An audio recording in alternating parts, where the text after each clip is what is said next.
Well, it's no surprise to me, but it appears that Nigel Farage has managed to piss off everybody.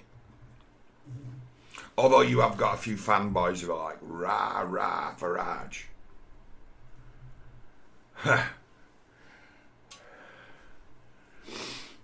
Well, come round sort of election time, I was very keen to do anything that I possibly could to try to prevent a Labour government. And if you remember, I found common cause with George Galloway. Made friends with George. For a short period of time, I had his ear, but his ear appears to have reverted back to some far more sort of radical non-thinkers, as opposed to a bit of common sense. But it's like, just to look at the Rochdale general election. George failed to win because of a massive boundary change. He wasn't actually fighting for the same seat anymore. He was fighting for one that had lost a third of its electorate, and the third of the electorate he lost was most of his vote, half of it at least. But when it came to it, we had a paper Labour candidate, pretty much, because he hid his face, and basically his entire campaign was focused on calling George Galloway a liar. That was his campaign. George Galloway's a liar. George Galloway likes Putin. That kind of thing. The usual kind of Labour Party campaign. So it's like 7,000 people voted for Reform, and Reform's candidate never even released a picture of himself. He probably didn't exist. He was literally a paper candidate. In Rochdale, Reform ran a paper candidate, and the paper candidate got 7,000 votes. That 7,000 votes would have decided the election. Absolutely. So what did we get in the end? A box ticker. We got someone who's from the media, from the mainstream media, who no one had ever heard of, who you can go on the internet and look for and find nothing of this guy. Any one of us, shit. My footprint on the internet is extremely difficult to find because I've got one of the most common English names in the world, right? With this guy, no, he hasn't got a common name. So we've got no history. He's just someone who's magically appeared from, the arse of, the I paper or something. But he's friendly with Starmer. He doesn't live in Rochdale, he lives in Richmond. And he's made no moves to move to Rochdale, and he's not really even engaging with the people in Rochdale. We don't see anything of him. Although he did stand up in court bragging that Rochdale had won Greater Manchester City of Culture, Place of Culture, or whatever they want to call it. It's like, do you know what the culture is here, mate? Because you don't come from here. Do you know what the culture of this place is? It's like if this becomes the town of culture, you learn that our culture is drinking cider outside and fucking sucking on bottles of helium.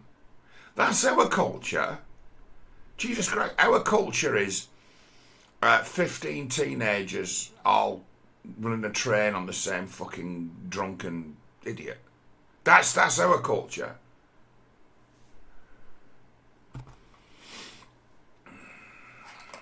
Our culture's packs of feral kids on a Friday night who all have to be home for 10 o'clock at night, all drunk out of their minds at 7 p.m. That's our culture.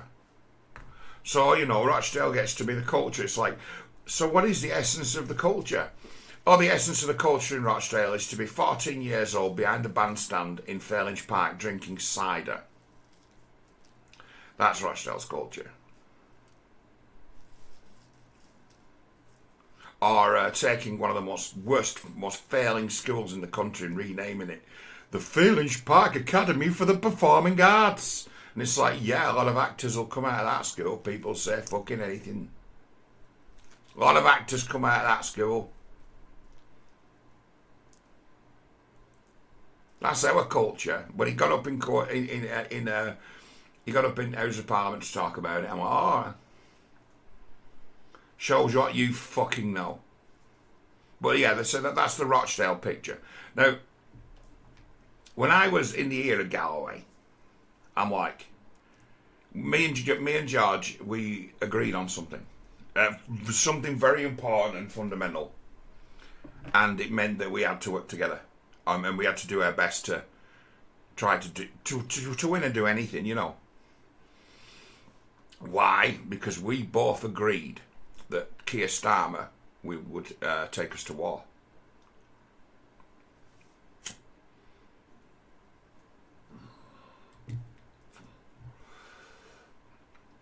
With a deadly absolute certainty that Keir Starmer would lead us to war. And you know, George ran on that. It's like, if you vote for Labour, we're going to be in the Ukraine war before the end of the year. Which didn't come to pass. It took a couple of weeks longer, didn't it? A couple of months later, it's there. It was just waiting. We were just waiting for the Trump thing to blow over one way or another. But Starmer was taking us into war, and there was no way of seeing past it. And it's like, you really could run for election in that last saying, vote for us, Starmer will take us to war. And that was it. It's like, this is urgent, this is important. And it's like, if you want to create a basis of a coalition, that has to be the basis of the coalition. So I'm on to Galloway, and I'm saying, for what reason in this world wouldn't you be able to find common cause with reform to keep Labour out and have a hang-on parliament to make sure at least some people had a fucking say?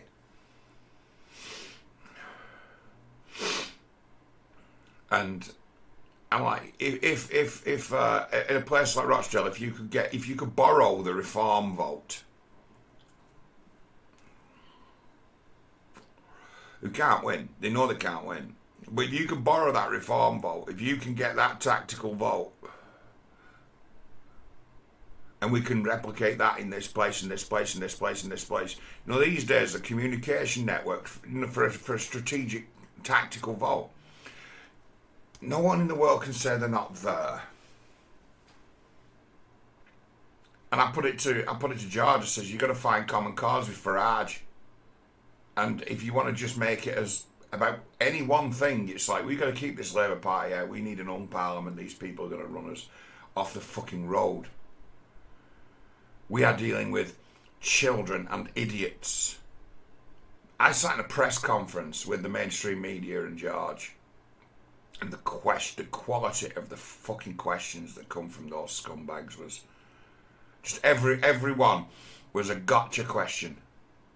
Every single one, every single question was something like, "Have you stopped beating your wife?"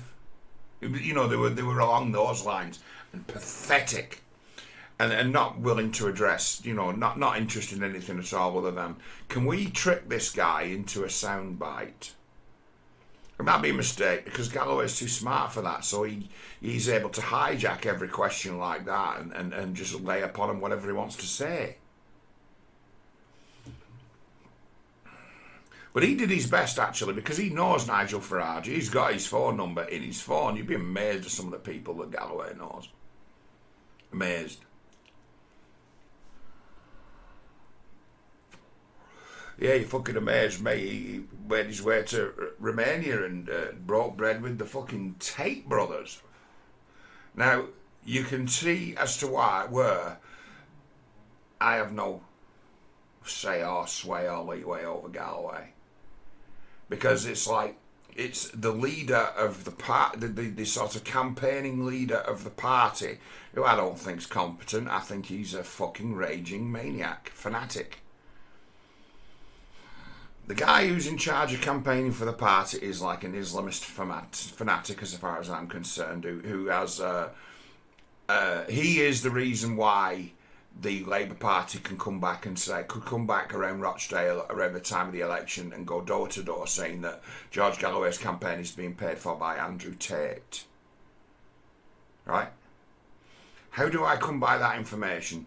Because somebody told my nephew on his doorstep the day of the election that George worked with the Tates. And it turns out George didn't, but the lad who kind of runs the party ostensibly, or one of the networking guys, does. And the guy who is kind of in charge of the Birmingham branch, he's a Tate tot as well. So you've got two guys who have got important roles in the Workers' Party that actually idolise Andrew Tate and set it in motion for George to travel to Romania to interview him and kiss his ass for an hour, not even having a real clue who the guy is. Although, right, if George has been reading his messages, I've been providing him with information because he asked me when he ostensibly kissed my ass and made friends with me, like, looked me in the eyes and shook me by the hand for about a couple of fucking minutes while he's talking to me. I'm like, oh, you think I don't know this game? I am listening. You don't need to make sure. You think you know this game, George? It's like, yeah, we teach this one in Rochdale. If he'd have been reading information I've been dredging for him, he was fully briefed on Andrew Tate from me. Fully briefed. And if you can imagine, I'm from the world of, like I say, trading-wise, I'm from the world of commerce. So much of my job had always been intelligence gathering, and it never stopped. So I'm good at writing reports as if I'm someone from the army, you know. Because at one stage in my life, a very large part of my job being able to give a report, what happened, and to be able to concisely, without writing a fucking novel, get the facts down. I do that quite well. George has been briefed on Andrew Tate as to why he's a dangerous person, as to why he's a malignant person to be associated with. That's like, he's absolutely kryptonite. He's not just kryptonite for me either. He's kryptonite for everybody. I have a situation now as to where for the last year or two I actually use Andrew Tate as a measuring stick. Basically, if you fall into that man's company, you fail the discernment test. And you really don't give a fuck about anyone but yourself and what you can benefit from this connection. You guys remember I started talking about Tate long before anyone had ever heard of him. And people were like, who are you on about? Well, now you know who I'm. Now everybody knows who I was talking about way back when you'd never heard of this guy. I had it where internet fucking trawlers who are like legendary fucking trolls and little investigators and busybodies who've been at it as long as I have. And I say, do you know who Andrew Tate is? And they'd say, I have never heard of that guy.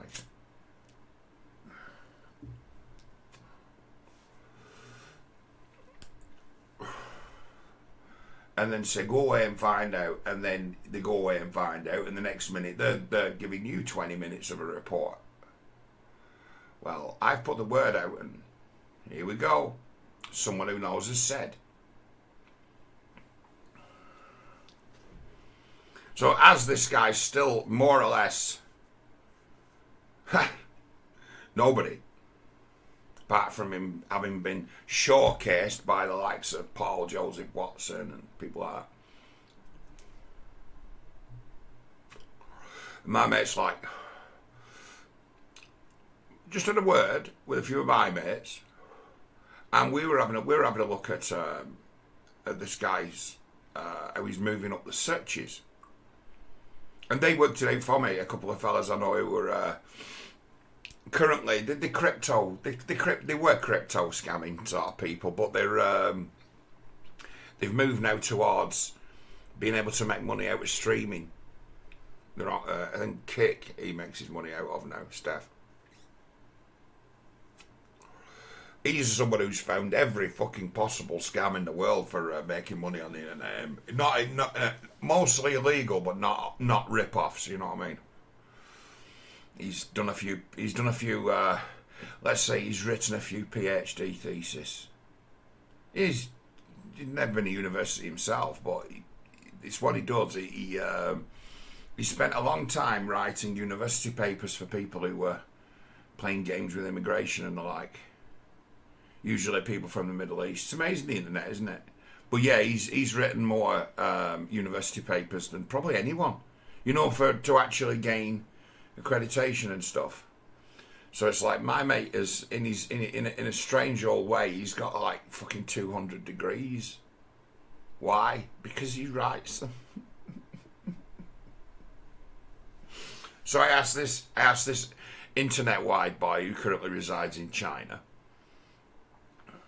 what can you tell me? Oh, well, this guy's worked out how the TikTok algorithm works, and what he's doing is he's making sure his name was in the title of a lot of videos, which is kind of a loophole. It's like, better than getting your video viewed is to have a video made about you. And it doesn't matter if the video made about you doesn't get any views. TikTok's algorithm, because everyone's talking about you, there's more videos being made about you than anyone else.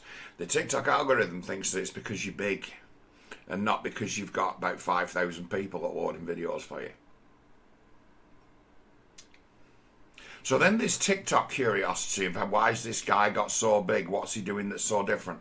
And he's just recycling things that I was saying 10 years ago.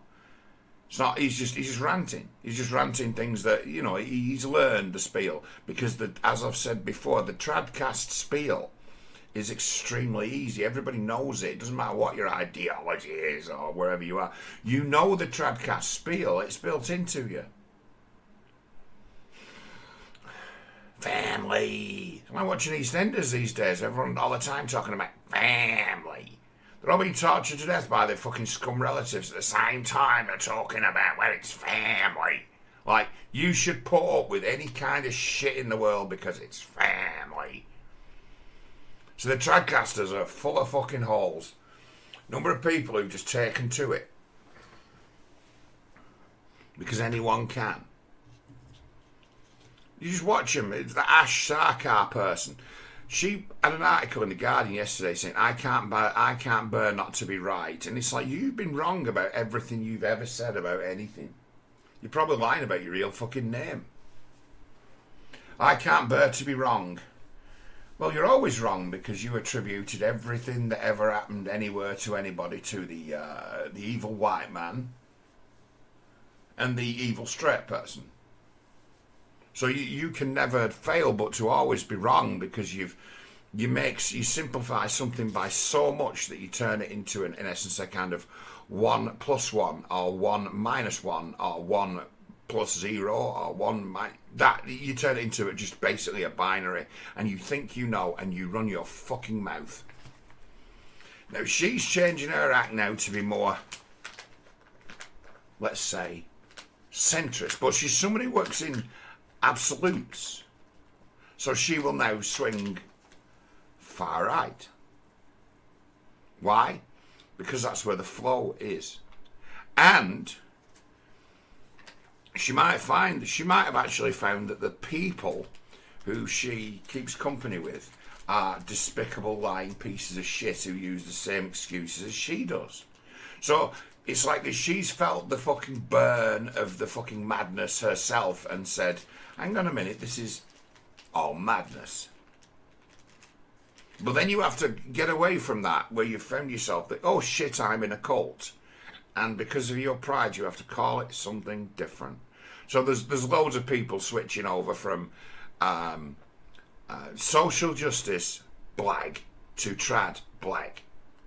So Comicast can soon, in a couple of moments, change its act to Tradcast. There was a thing that popped up yesterday. The Hodge twins. What per fucking chuckleheads they are. Right? And they're like, oh, so Andrew, they didn't make you feel welcome in Miami, but hey, it's great to finally meet up with you in Las Vegas. So Tate is in a photo with those fucking idiot Hodge twins. They're like, conservatives, yeah, man. Yeah, conservatives, yeah, man. And they've put that up, and then they've put that on Twitter, and it's like, all right, okay, lads, you just fucking completely failed the test. Thank you for doing this. You've let me know exactly who you are. you are a pair of ass-licking, backstabbing, backslapping pimps. Thank you. And then as soon as they put that up, one of the probably top hatchet men of the, let's call them the right, is Stephen Crowder's ex-wife, Hillary. She's like a sniper from hell on Twitter now, Stephen Crowder's ex-wife. Because he is an absolute fucking cunt who tradcasts, who plays I'm the family man, I'm the husband, I'm the father. No. It turned out it was all an act, and his wife divorced him and split on him as to what he's really like. And so this is just all an act. This is an act for the cameras where this guy is all kind and sort of traditionalist, and he's not really like that. Well, she jumps in and she says, "Oh, the Hodge twins." It's like, well, Stephen pretty much discovered them, and it's like, yes, no one in the world would have heard of the Hodge twins if it wasn't for Stephen Crowder.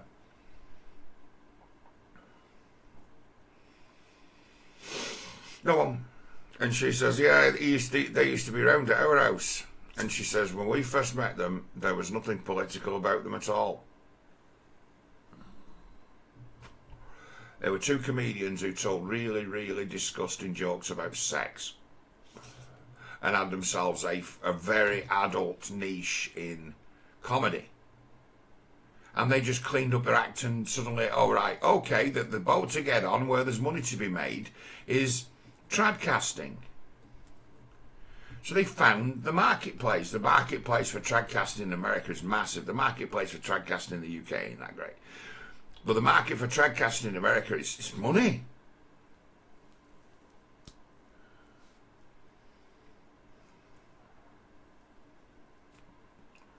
And that's what they care about.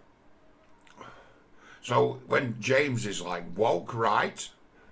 Okay, situation is now, certainly UK and certainly US, is that, yes, the woke right has shown its face, and you can detect it, right? You just send Andrew Tate walking through it, and when they all shake his hands and say, I really admire what you're doing, right? Kiss his ass. You know who they are. I'm telling you. Those who are just playing, who are tradcasting, they ain't been called upon by the Almighty to save their country, like many have, right? They're not that.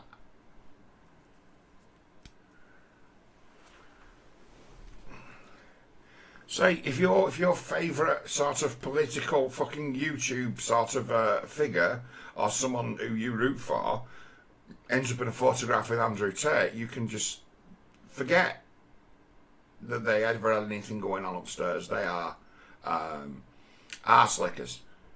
Oh, he's big. That helps me. I get myself in a photograph with him, and people like him. People think he's really cool. He's the top G.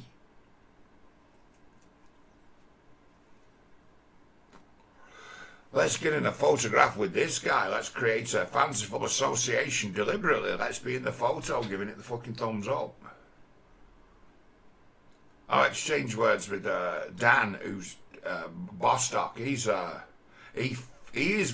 was friends with that Jared Batten, who was leader of UKIP. Danny liked him, and when basically Farage returned and just fired him, really, just got rid of the guy. Whereas that guy, for all his ills, he wasn't a bad fella. He'd actually brought together that, let's say, ostensible Tommy Robinson working class crowd. He brought them along.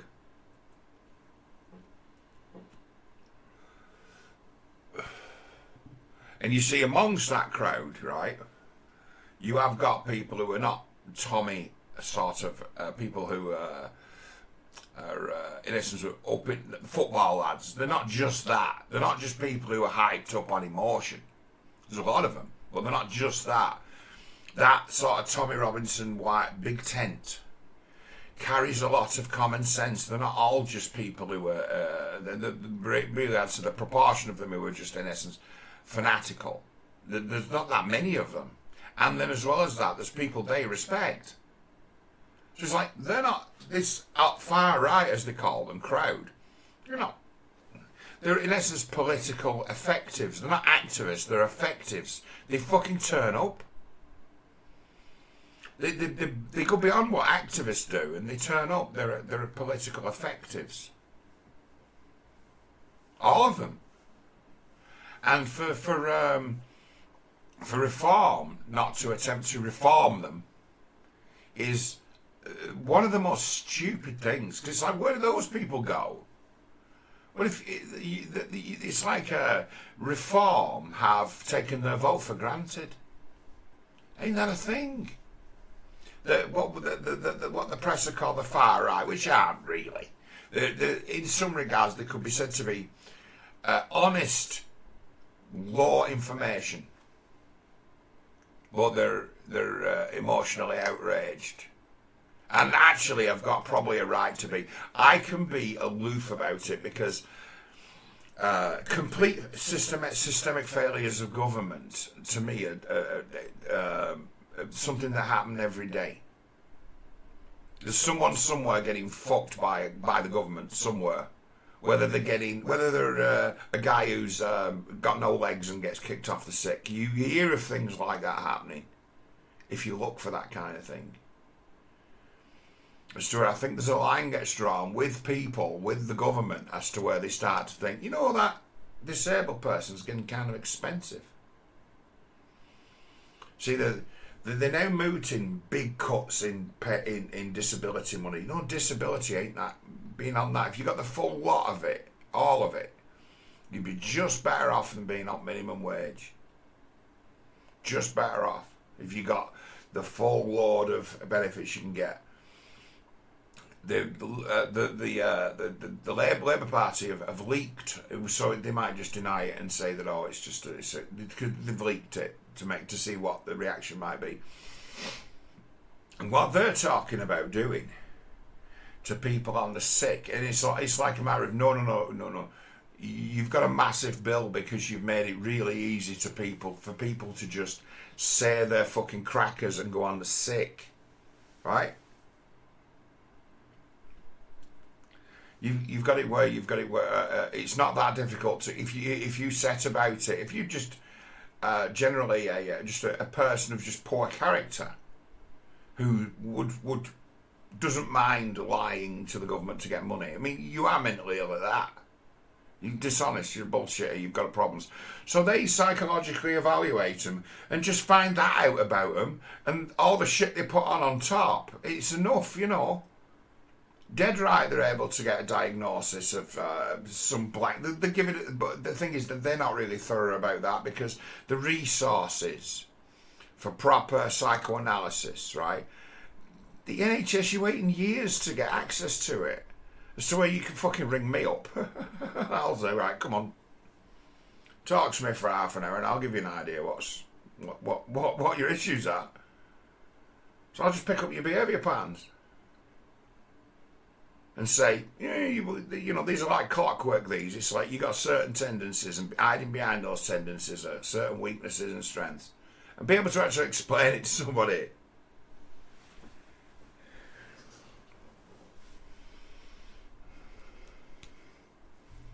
And play them like a fiddle for 10 minutes and say, you know, anyone can play you like a fiddle because you're fucking naive. You're suggestible. And that'd be part of your problem too. You need to fucking learn how to think for yourself. You need to think twice before you trust people. It's just not available to them. So you get it worse. Someone puts a claim in for like Pip with depression. And the medical evidence for it is something like a letter from a GP and then a fucking sob story. And these twats who make the decisions are completely untrained when it comes to what mentally ill people do, which is lie to get what they want. They're completely untrained to deal with them. So it's like you get it as to where... My parents have got a friend and she gets full pip. Like, everything. Right? All the benefits the government can give you. Because everything. And what she get everything with? Social anxiety. And how do my parents know her? Oh, well, they walk the dogs together. She's a local. They meet up with the dogs and they go for a walk. And there's no problems with her in her ability to communicate. No. She might feel a bit anxious around new people, but hey, some people are shy, right? So that's her fundamental thing, is that she's a bit shy. She's not so forthcoming. But once you get to know her, she never shuts the fuck up. Right? She gets full pip for that social anxiety that she appears not to have when she's around people who are familiar. That's not a profound mental illness that makes you completely useless. You just have to find people you feel all right around. You have to feel all right about them.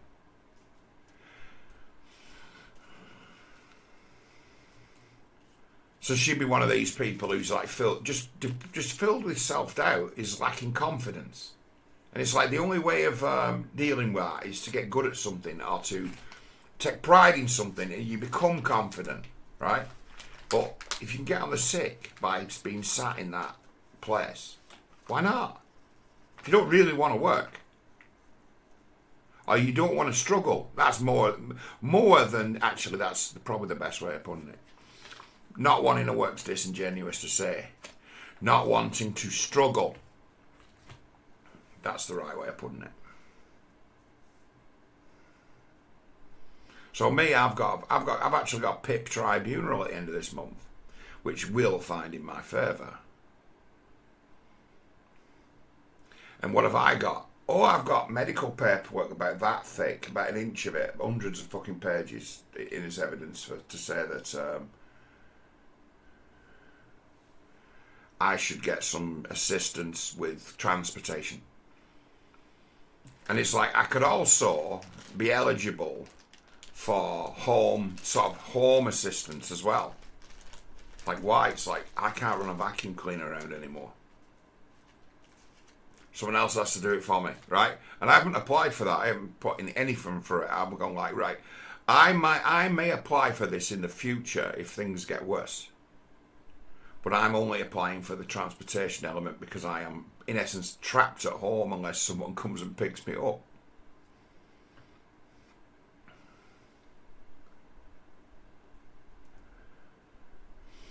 But according to their assessors, me being physically impaired, right, is not grounds for multiplicity. If I was mentally impaired, they would have been. So if I was saying to them, oh, look, I'm just like mental and I can't look at people. I know how it works, right? Big time. They're idiots. They don't know what they're on about when it comes to mental illness. So anything you tell them, they'll go, oh, that seems... I'd say that I can't bear people looking at me in the eye.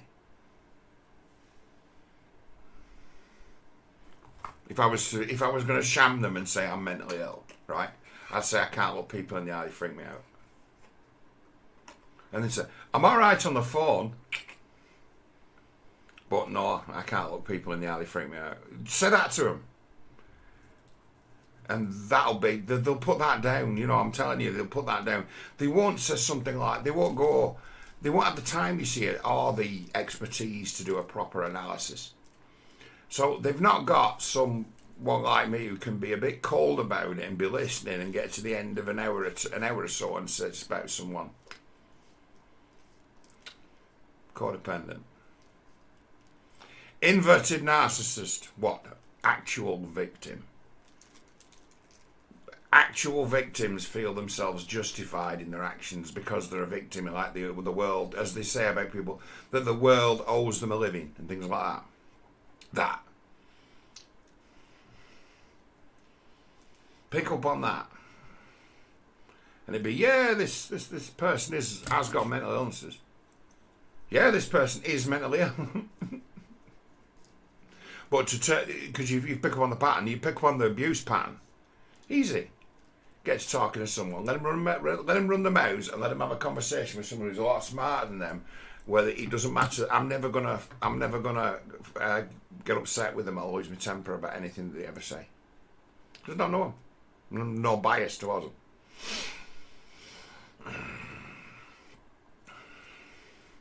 It don't happen. They've got nothing. They turn up down the process of I'm claiming a big benefit that you actually always will get paid your whole life. See, for me, that's not such a big deal. I'm saying economically. I am They don't know so much about my heart condition. I've got to go to genetics, so I've still got to receive the real word. I haven't even got a diagnosis yet for my heart problem. We can just provide a lot of proof that there's definitely something really, really wrong with it. We can prove that. Paperwork proves it better than I can.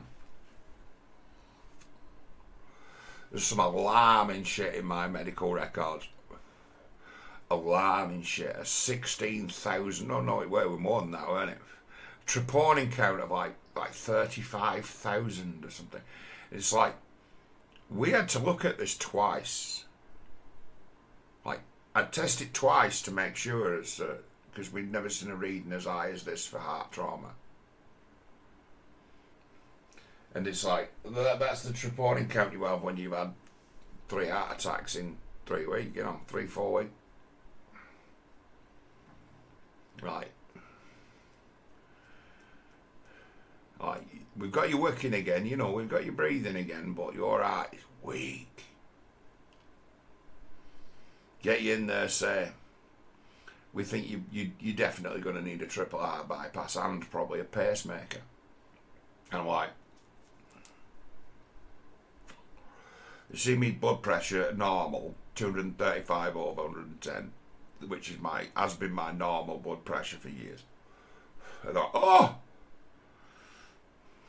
blocked arteries, hypertension. And I'm like, no, you're wrong about all this. And they're like, what are you talking about? I'm like, I've had these ailments for years. I've been going on that there's something wrong with my heart.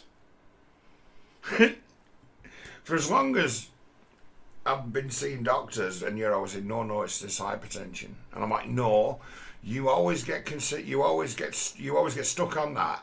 And then you put me on medication for it, and the medication fucks me up. And then that's the end of the process. Been through it a few times. Long medical history, long war with the heart specialists.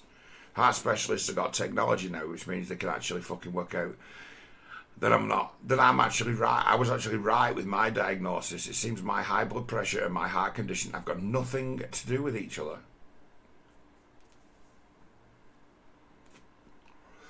And the heart doctors have said, we can't do anything for this guy. I had an echocardiogram last week, and that was part of them signing me off. Look, when he arrived, he was this, and now a year and a bit later, he's this. It was so the specialist can sign me off. My cardio specialist has struck me off his books. I'm not his patient anymore. He's passed me on to genetics. So that's where my case is at the moment for getting transportation mobility. So it's like, I'm at the very beginning of what's going to be a long medical investigation into what's actually wrong with me in order to come up with a way of fixing it. Or a way of treating it better. Because at the minute, the course of medication I'm on means I can't walk more than a couple 100 yards on a flat surface, and I'm just fucked. I'm running risk then of having an episode, and I'm high risk. So that basically means I could live till I'm 100 if I can keep my level of risk down. That's the situation I'm in. It's not like you've only got a few years to live or something like that, which is the fact of the matter. One episode of Funny Do will be your last episode of Funny Do. And I get it as to where I get palpitations and all kinds of things. And every time I have one of these palpitations, I think, is this the one that takes me out?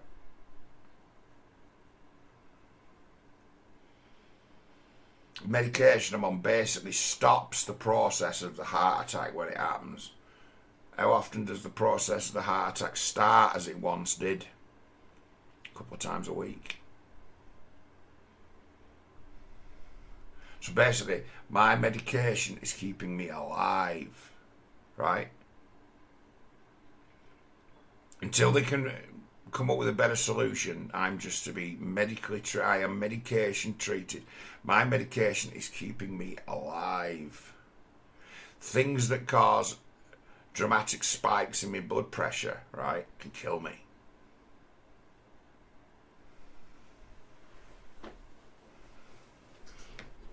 Ha! So it's like I turn up asking for Mortability, which amounts to, if you get all of Mortability, they give you can have a cheap car, right? Free, pretty much. You have to put fuel in it and you have to look after it. But other than that, they can give you some money to say, look, to get around, the only way I can really get around is taxis. If you can, there's a secondary benefit as to where you can get a grant of about 40, 50 quid a week, just so that recognises that you need help with transportation. You can't, if you can't get anywhere, you are fucked. So I'm like, well, I'll take that. If I can have one, I'll take one. But if I can get help with the other, I'll take the other. And it's like, well, why? It's like because around here now, the cost of living has increased, and you don't get so much distance for a pound in a taxi anymore. You used to. For me to go to my doctor's and where my chemist is, taxi for 2 ways, 25 quid. How far is it? Oh, about 1.5 miles either way. 2 mile.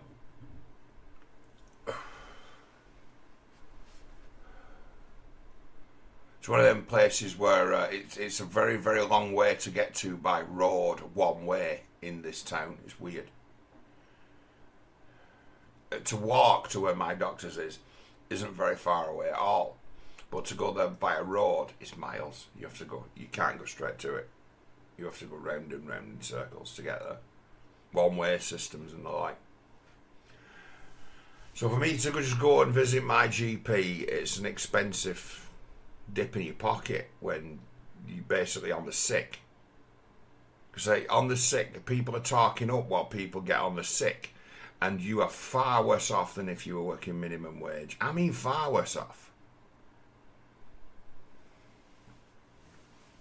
You start off about, if you say if you're on full PIP, you're getting more or less what someone's on minimum wage.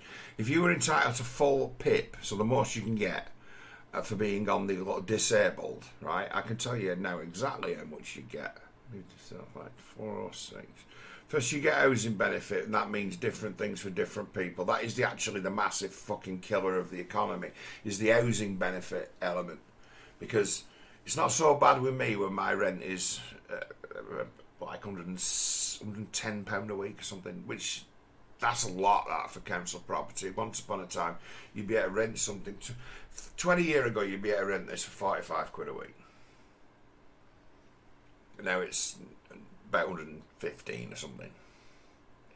So that you'll get that element paid. You'll get some council tax benefit, which actually is quite good. That relates to probably about 70 quid a month. So that's another 25 quid a week. But your essence just spurred. You only pay, I only pay council tax now about, I think it's about 16 quid a month I have to put towards it. And then I get universal credit, which is about 86 or 87 pound a week. And then on top of that, I get 406 for being on the you can't fucking work, you totally can't work scheme. So it's like I'm not rolling in money. It's like the way universal credit works, they send you your rent money and you pay it to your landlords. So I think a month I get like 1,200 quid a month, That's to pay for absolutely everything. So it's like I've got enough money to keep my lights on. I've got enough money to pay all the bills I need to pay, and usually I've got for things that might go wrong, or if I might want to go out and get a bit of entertainment or something. I'm to the good. I've usually got the end of the month about 150 quid or something, as to where I've actually a chance to put away some money.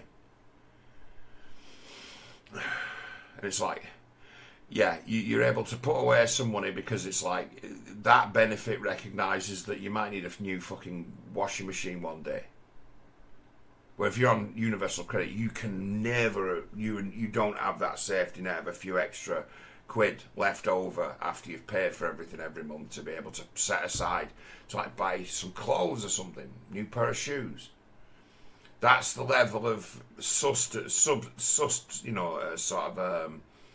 what you get from the government. That's what you get on the sick if you don't get the PIP. It amounts to because it's weird actually now that it's all rolled in together. But I have to pay my own rent and I get 1,200 quid. My rent costs like 450. That's how much you get on the sick. And you live in the same world as everyone else, where everything costs a little bit extra. I am the one of the great bargain hunters of the fucking England, as to where I'm someone who shops at the company shop.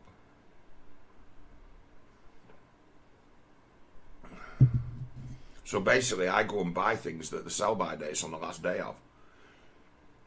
Like the little part they have in the supermarket where you've got all the things that are reduced. It's like, well, there's whole supermarkets full of where everything's reduced like that. That's on the last day.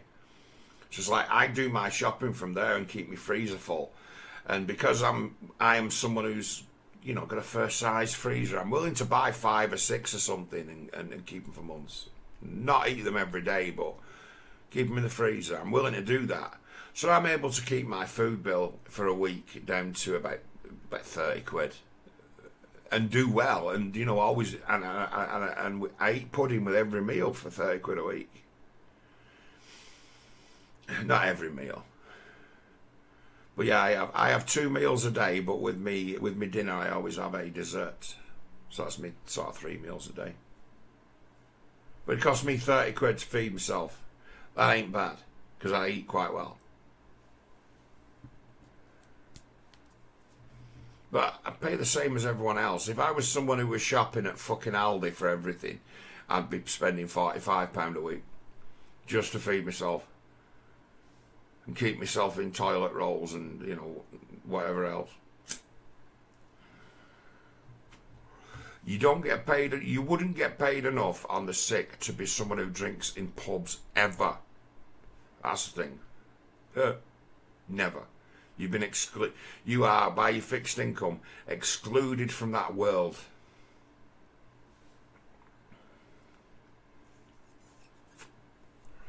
But if you get PIP, if you get it right, thing is with that PIP, you get people who get paid for. Can you move around in your own house? Can you wipe your own ass? Can you dress yourself? Well, if the answer to those questions are no, then you get you're eligible for PIP, which you're supposed to pay for a home help. But if you want, you can just keep the money. Or you can pay it you can give money to anyone. They'll give you the money. And people are saying to me, oh, you should tell them a load of lies and get on that. And I'm like, no, I've got a bad heart. I'm like, what do you mean? So yeah, it causes stress, that. Being a liar like that. It caused stress, and it'd also I'd be sold out, and I'd probably feel bad about it because I have got a conscience. I know I'd feel bad about it, and once I'd done it, there'd be no way of turning it back that wouldn't see me face a massive sort of fucking fraud repercussion, and I can't live like that. Bearing in mind, I've already got a heart condition, and stress like that is as dangerous to me as trying to go on a fucking bike ride. People are like, don't know what's up with you. I've got a bad heart. So I'm not fucking lying to these people to get something off them. I have to live with that. And they're like, there's people around me, you know, the question of conscience, to them, it just means you're a foolish, soft person if you would basically refuse to take the bribe, refuse to take part in the scam. They're like, what's wrong with you? Like, it's a scam. It's a pyramid scheme. So you know this. You just get in, you get out, take your money, free money. No. It's like, it's ill-gotten gains. It's like, I know about ill-gotten gains. I know about fiddle. I know what it is to be stood in the pub having a pint that you didn't pay for because you've come by some extra money by some sort of loophole in the world you found. And it don't taste good. It doesn't. I don't like... there's a thing about the taste of success. It's a real thing. Take it from me. I used to be quite a prodigious drinker. I'm the only person that you have ever come across who's won an award at work, and with the award come a great big bottle of champagne. And I'm the only person in the world you've ever known who sat on a crowded bus at 6 o'clock at night on the way to Rochdale and opened a bottle of fucking Moet and fucking drank it on the back seat of the bus. I'm the only guy you know who's ever done that. And been like, yeah, this is what it's like.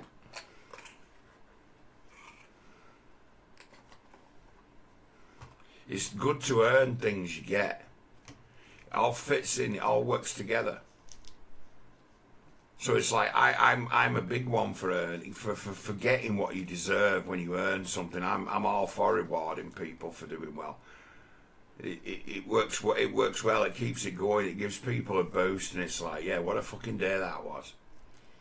And how much fun did I have, and I got paid for doing it. I like that. I like that system of incentivization, of rewarding people and recognizing them, because it gives them an incentive to get even better, to improve.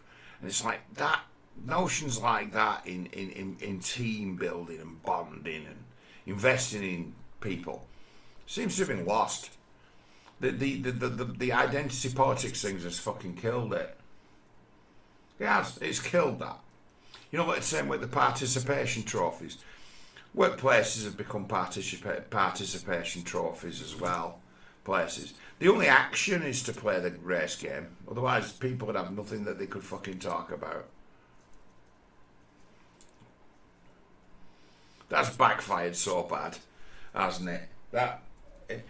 The workplace, to me, it's like it died many years ago, as to where it's like I basically can't make friends with anyone anymore. Like, why? Because them getting offended means you get the fucking sack. It's like when internet censorship came along with Twitter, right? It's like they tried to turn the internet into the workplace. Some people work here. It was like they'd said they've got there's some weird rights people have got in this country, and they've projected them on the internet.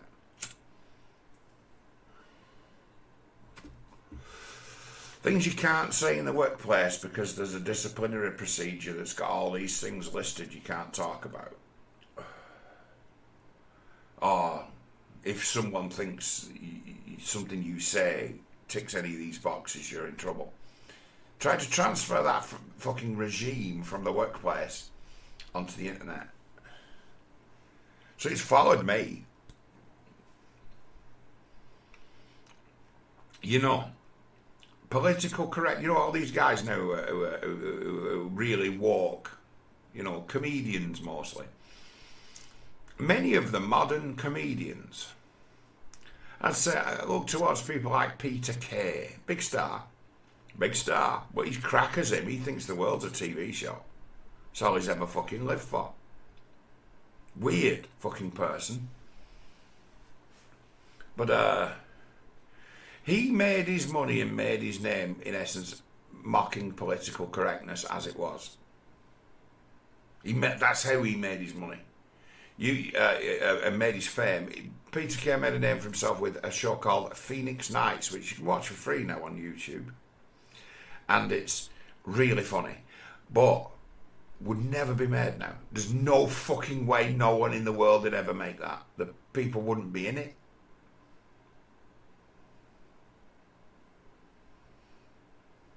It's just because the reason it functions as an absurdity is that it juxtaposes a sort of 1970s outlook with the modern day, and it'd be modern day Bolton. And what's modern day Bolton like? Oh, it's a lot like modern day Rochdale. It's full of fucking rogues, and not just stupid people, silly people. So he made a career out of, in essence, mimicking people he knew in Bolton. Made a career of it.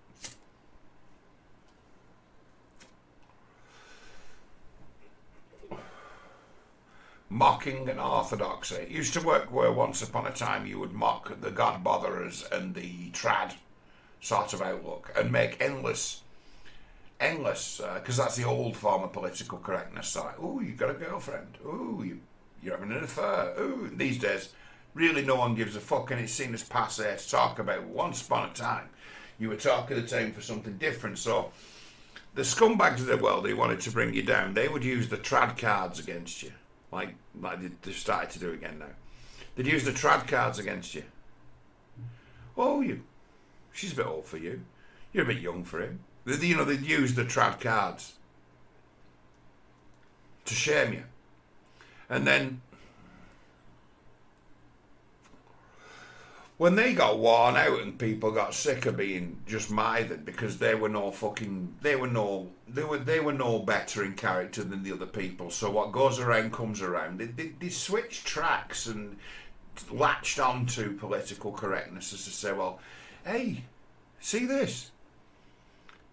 This has all got legislation attached to it. It's like, I can use these rules and in essence have the power of the state back in my play when I decide to call someone racist because I want to hurt their feelings. It gives my words weight. In some regards, makes it so I've got a kind of magical power where I can project the overwhelming force of the fucking state and getting the police involved so I can win an argument right now. And they give everybody this magical power and these magical force fields where you, in essence, are your feelings, in essence, yourself is protected by the state. And if you call the police and say someone's really hurt my feelings, they'll do something about it. They have to. They can't say, belt up, love. No, they've got to go out and they've got to get the noses in people's business. And most of the time, nothing happens and they'll be like, right, okay. Your card's been marked. We've made a note of it in our book. Can you all just play nice? I'm sure this is just a misunderstanding. Yeah, a lot of what the police do is like just mediate between people. They found themselves doing mediate between people who were one injured party in some kind of domestic situation, which is not always about violence and things, to get the police in on your side. Now, in recent times, we've had these fucking massive, great big scandals of people who've called, celebrities has happened to, called the police, and then when the police have come and they've had a look at the situation, they've come to realise that it is the person who called the police who has indeed committed the crime, or is committing the crime, and they reserve the right to be able to say, "Oh no, I called you. You work for me." No, we're the police. You've called the police. We're in your business, and now we've found your gear. And no, this is unjust. I called you. You can't come and arrest me. No. And they seem to, these people cannot be unshaken in that they think that the police are the reinforcements. Because they've been indoctrinated to say, if anyone fucks with you, you call the police and they'll come and help you. Anyone hurts your feelings, you call the police. And when it backfires on them, they're incredulous. They think they can uncall the police.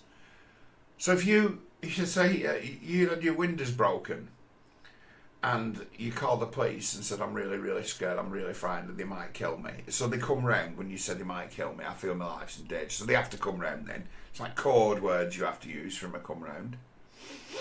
And they get there, and your husband's been rotting on your settee for a fucking week, and they come and they find a dead body, and they say, we're arresting you for what appears to be a fucking murder. We could do you for that because you've had a dead body on your couch for a fucking week. It's a bit sus. You can charge them straight up with murder right there. You're under arrest for the charge of murder. And they'd be like, no, I called you. This is about my windows. This isn't about this. You've got no right to be in here.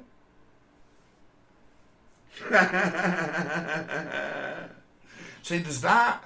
There's the brainwashing has brought that level of entitlement together. So it's like half the fucking people in this world who are, would say troubled and vulnerable, the narcissists, and they take advantage of people and things, and they push boundaries, and they have mental devices, things that they think of that make them feel safe, right? Feel safe.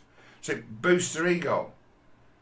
Self-perpetuating little machines that they can get whipping going as to say, well, at least I know I've got this and I've got that. Their ability to sort of either threaten or reach for the authorities to come after you is their safety blanket, it's a crutch. Massive. And they'll threaten it 10 times more than they'll actually use it. Like having a gun. I used to have some much fun.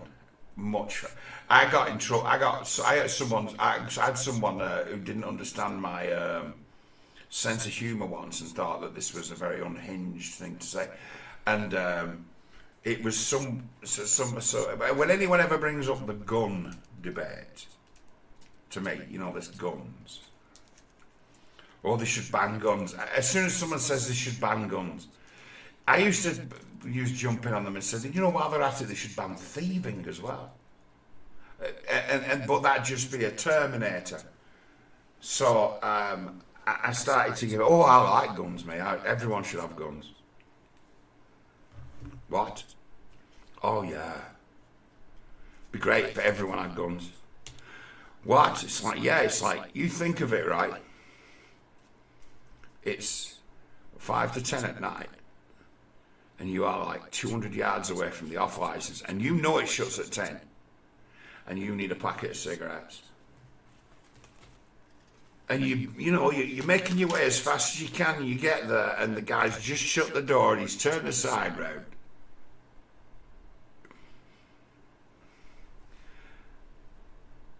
Sorry, mate, we're closed. And it's like, you whip out your gun, you tap it on the window, ding, ding, ding. It's like, really?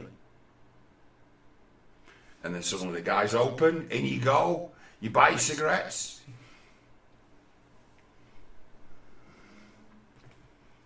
It's like, fantastic. It's like you're running down the road and you're looking to catch that fucking bus. And it's leaving without you, and you're like, whoa, mate, whoa. So you whip your gun out and you bang, bang, bang, bang, bang. And he hears you then, and he stops and lets you on the bus.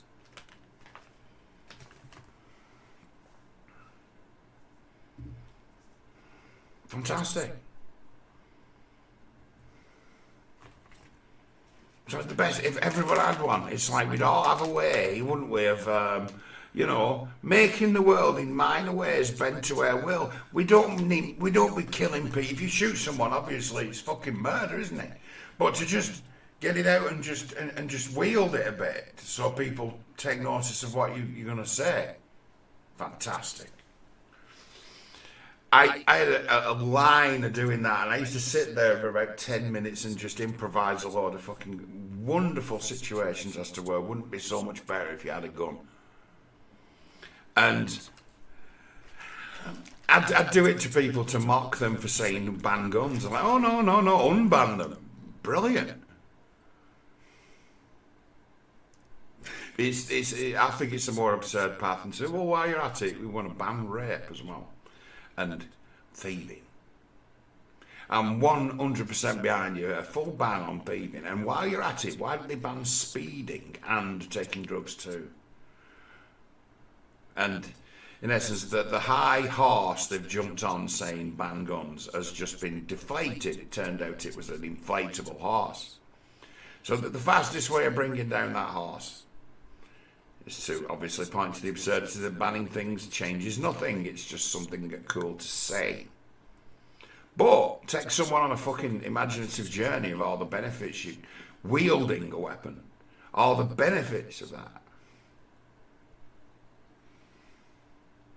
Hilarious. Get to talking to Americans with the same spiel when Americans, well, you've got Americans around you, you're talking on the internet with Americans, and you get one who's hyper emotional and anti-gun, and you get another one who's all about the Second Amendment, but all about this notion of, oh, I'm safe with my weapons. So he's in essence got a little ick about that. As to most places in America, you carry a weapon. Carrying a gun's one thing. Drawing it when you're not really supposed to. Big prison. Wielding is a massive crime. You're not getting away with. You are going to jail if you wield a weapon. You are going to jail. So you start mouthing off like me about guns to Americans. You've got the anti-gun person who's like, oh, you sick, horrible person, you like guns. And then you've got the guy who's the genuine gun owner saying, you can't do that. You couldn't do that. They both freak out. I'm like, yeah. No. Not like, you turn up, right, at the bar, and it's 3 fucking deep, right? 3 deep. You're like, between going for a piss and getting served, I might as well be in a farm as opposed to this bar. It's too crowded. So what you do is you whip out your piece, you obviously strapped, you whip out your piece and you just nudge people in the back and say, get the fuck out of the way. To get to the front, and then it's a matter of finally, maybe a pint of Guinness, please.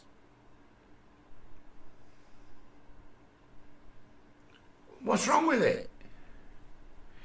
It tells people, excuse me, I'm in an awful hurry and I know what I fucking want. And if you don't give me what I want, I'll kill you. Right? And then don't kill them. So it's just a big joke, isn't it? Ha ha ha ha ha. I tricked you with my gun. You really thought I was going to kill you, didn't you? Ha ha ha ha ha.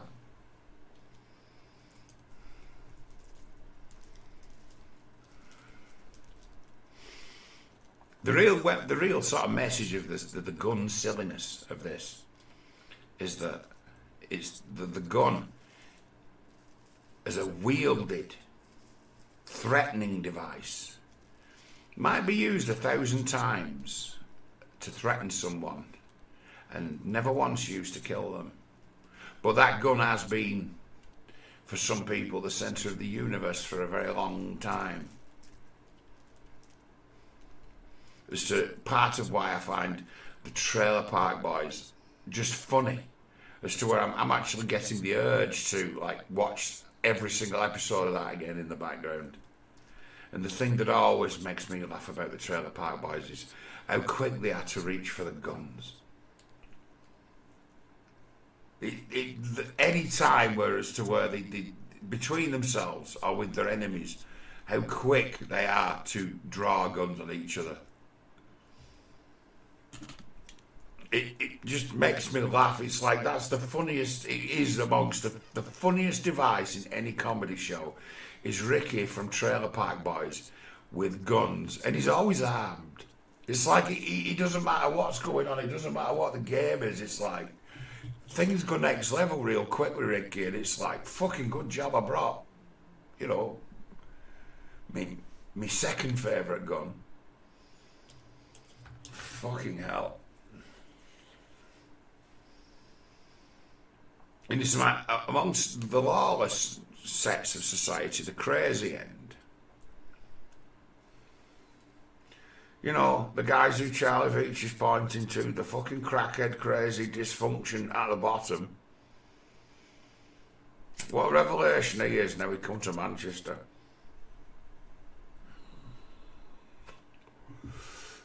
I gave him the mission years ago, you know. I've interacted with that, never spoke to him. I like him actually. In the times in the past, I've worried about him as to where that old. It's like he's lived his whole life on the internet, Charlie Veitch, more than most. And there's times I'm like, mate, no, don't do it.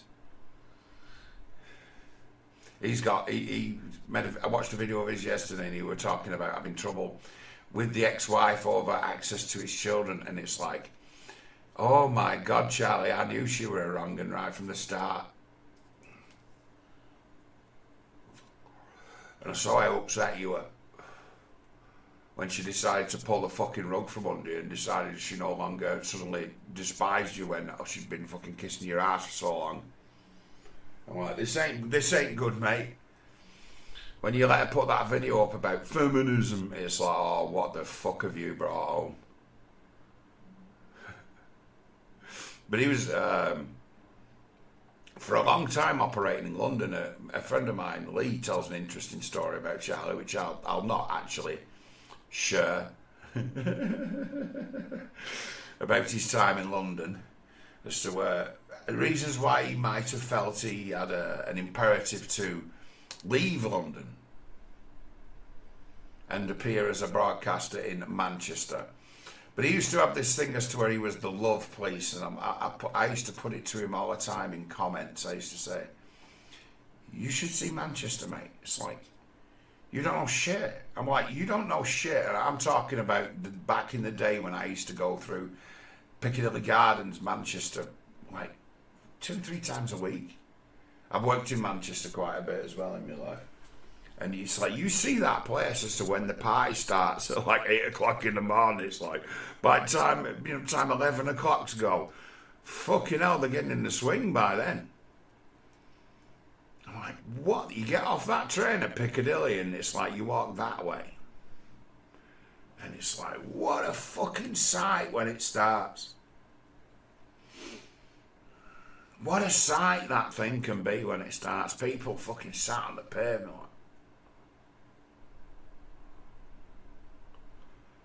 It's like, really, it's like you think you're in some kind of Casbah sort of place. It's like you've been transported just for a moment into, you know, the darkest beyonds of the fucking, you know, third world, you know, like a completely fucking alien society to you, where things are going on. You're expecting to see snake charmers and the like. Manchester. It's fucked up Manchester. It's like, you have to see it to believe it. So, where are we talking about, John? Piccadilly Gardens. It's like, it's a famous fucking place in Manchester. So the building, Piccadilly Plaza, is a replica of the United Nations building. A replica of it. Size, same size. It's like a replica of it. It's there. It's now, they probably have a mind to get rid of it because it's all outdated and now Piccadilly Plaza. But that is, in essence, almost the centrepiece of the city of Manchester is Piccadilly Gardens. And it's full of crackheads. Well, you say crackheads, but are they really crackheads? They're just off their face on whatever they can get their fucking hands on. Is what they are. They're not crackheads. Fucking being a crackhead can be relatively expensive and a terrible fucking burden on someone because it's so addictive. They can smoke it all day. They smoke, the people, you get crackheads like your Hunter Biden style crackhead. He will get crack and then just stay up until he smoked it all. You see what the game is with him when he's fucking late. He's like, photographs he's taken. At that stage, that prick's probably been up for 2 days. It's like that. That's who them lot are. They're fucking wreckheads. And as well as that, whether it's the drugs they're on or just the mental illnesses, it's you's got a problem, so you can't look at them. Start eyeballing. They come at you a bit. And if they feel brave, and there's a few of them, you're in a confrontation because you've looked at one of you looked at me funny. And it'd be your fault that they've got a tattoo on their face or something. And you look at them, and you're like, wow, good choice. And then, what are you trying to say? Well, I didn't say a fucking word, mate. And they're in your face. The thing to do is to rise above it and say, yeah, whatever, and just carry on going. Because me, in my situations like that, I'm on the job. I've places to be. Don't need to be getting in no fights with no fucking people in the centre of Manchester. We say Charlie with his camera.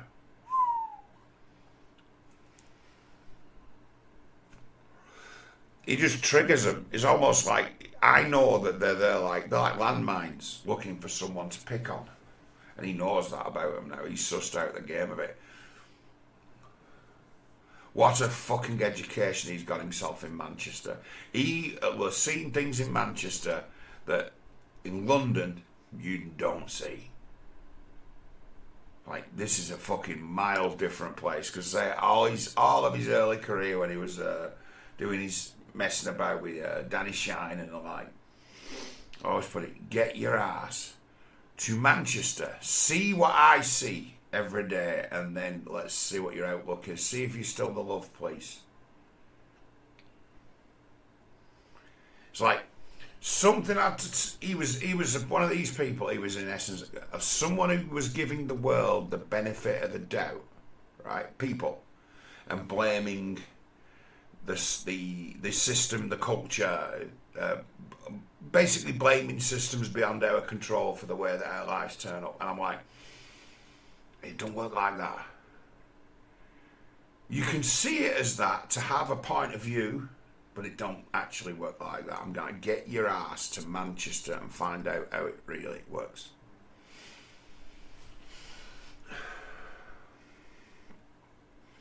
Now you look at him now and he's someone who, in his way, rails against a state that enables real degeneracy, enables it. Whereas before, when he was the Mr. Love Place, he wouldn't have believed that something like that could possibly exist. He gave people so much credit. He, in essence, attempted to hold out the hand of friendship to the world. Not understanding that most of the world, someone comes along like that, they're like, hey, we've got a mark here, we've got a mug. This person thinks we're normal. We'll make him pay for that. Stupid. We'll make him pay for stupidity. So your kindness be seen as a weak form of ignorance. And people use you. Because you come to them with the open hand of, hi, I'm Charlie. I'm with the Love Police. I'm like, go to Manchester.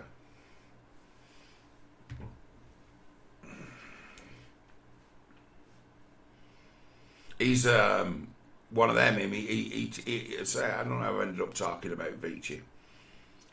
He's one of them, though. Fucks up a lot, him. Where he shifts. But he puts out so much fucking content. When he gets his mind right, everyone who's watched him can actually follow the progress of how his opinions have changed.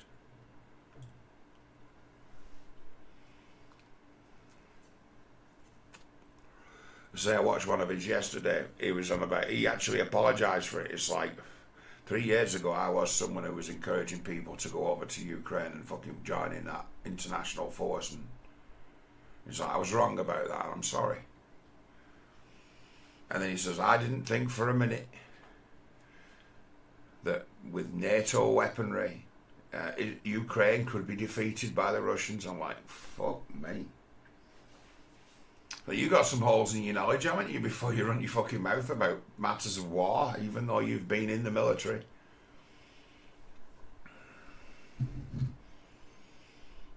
You don't know your Russian history. You don't know your Cold War history. You don't know your history of war in Europe, which is what you needed to understand the war that's going on now.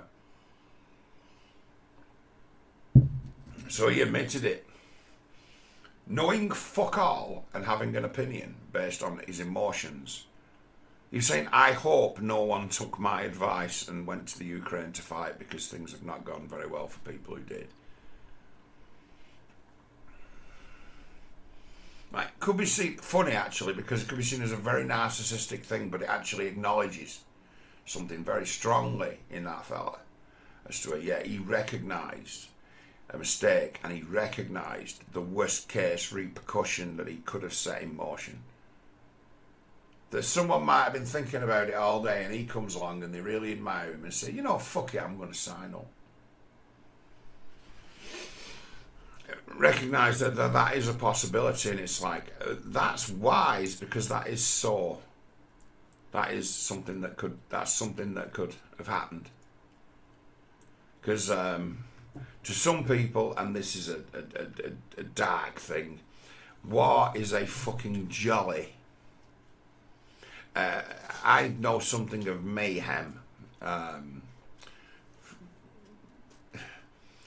The funniest thing that can happen, there's an experience I had once that has never left me, and people still talk about it to this day who were there, right?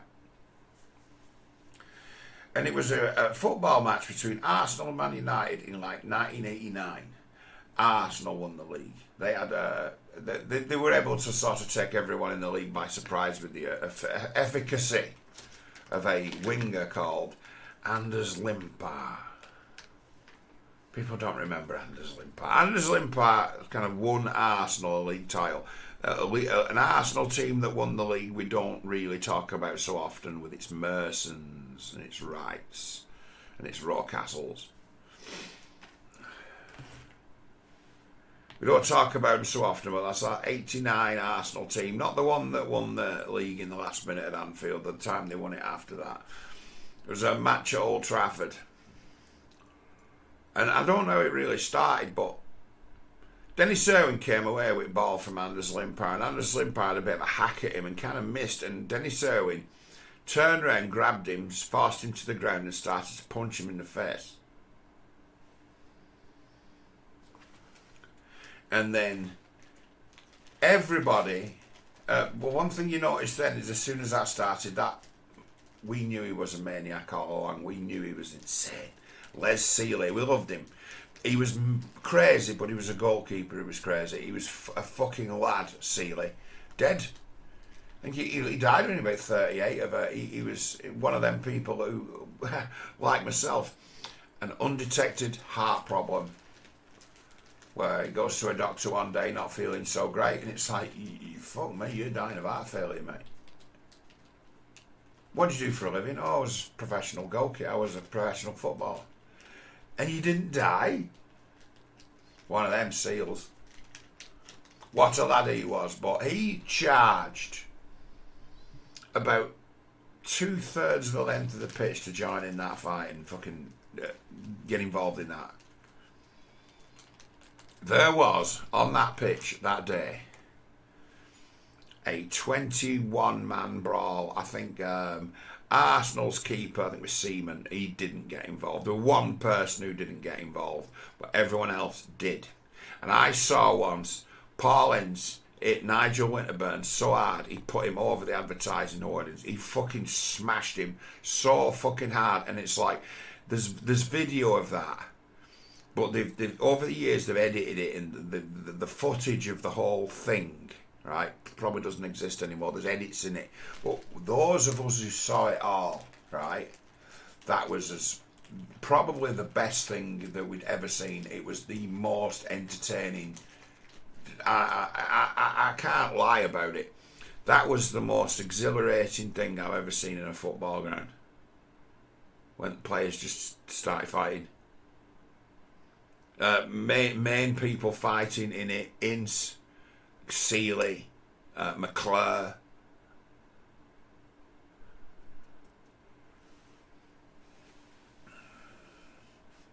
And then they had grudges. There was one.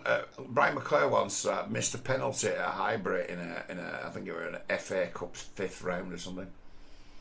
And United got battered off Arsenal, and McClure pulled us back into the game with his, like, you take that guy for granted, but he was an astonishing finisher with half chance, bang. Got us back in game, and then we got a penalty last minute, and he blasted it over bar. It's one of them that you never got to see it land, and in my imagination, that ball's still fucking flying. He hit it so far over bar, and then when he smashed it over bar, in every TV picture of the match, I was listening to that game on a radio while doing a paper round when it happened. And Nigel Winterburn gets in his face. He's missed a penalty, you've won the game, and Nigel Winterburn, his first instinct is to run up and give it a fuck yeah. Runs his mouth at him. Now McClure, right, he was immense for United, but that was the first time he ever failed for us. It was the first time he failed for us. Like, we thought this guy, until then he was foolproof, and then he wasn't, right? So it would have been a big hit for his confidence, and an intelligent fella, bright, and he'd have been so sick. To this day, he'd feel about that moment as to, oh fucking hell, what a chance we had, what a chance I had back in '87 to get United through. Win us an FA Cup. How about that? Wouldn't that have been great? Oh, wouldn't it have been? He still sits on it now. And that Winterburn gets right in his face in that fucking moment of McClure's despair. He gets in his face and starts running his mouth. So when the fight breaks out, a couple of years later, what happens? When the fight breaks out, well, Brian McClure and Nigel Winterburn make a beeline for each other and basically grab each other by the fucking throat. But what a sight that was. It was immense. It was just watching you like, fucking hell. Go on. And what do you think the crowd's reaction is to a fight breaking out with everybody? Go on, fucking have him. Knock the bastard out. Kill him. That crowd turned from a second from football crowd to fight crowd. Like,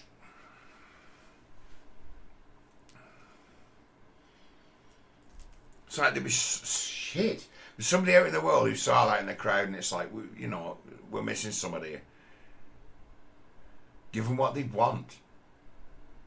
I mean, win, lose, or draw, football. But I'll tell you what, get a load of people that you like and don't like fighting each other in one of these great coliseums, and you can give the people what they want every fucking time, every week. Wouldn't this make a great fucking circus? It's there. You're like, yeah. War, violent outbreak like that. What's the sense you get in the crowd as me? How old was I then? 13, 14. It's the greatest thing in the world. Infectious. The greatest thing in the world. Exhilarated. You're frightened, but you're full of energy. You're full of fucking adrenaline. And in me, it's just giggling, just funny.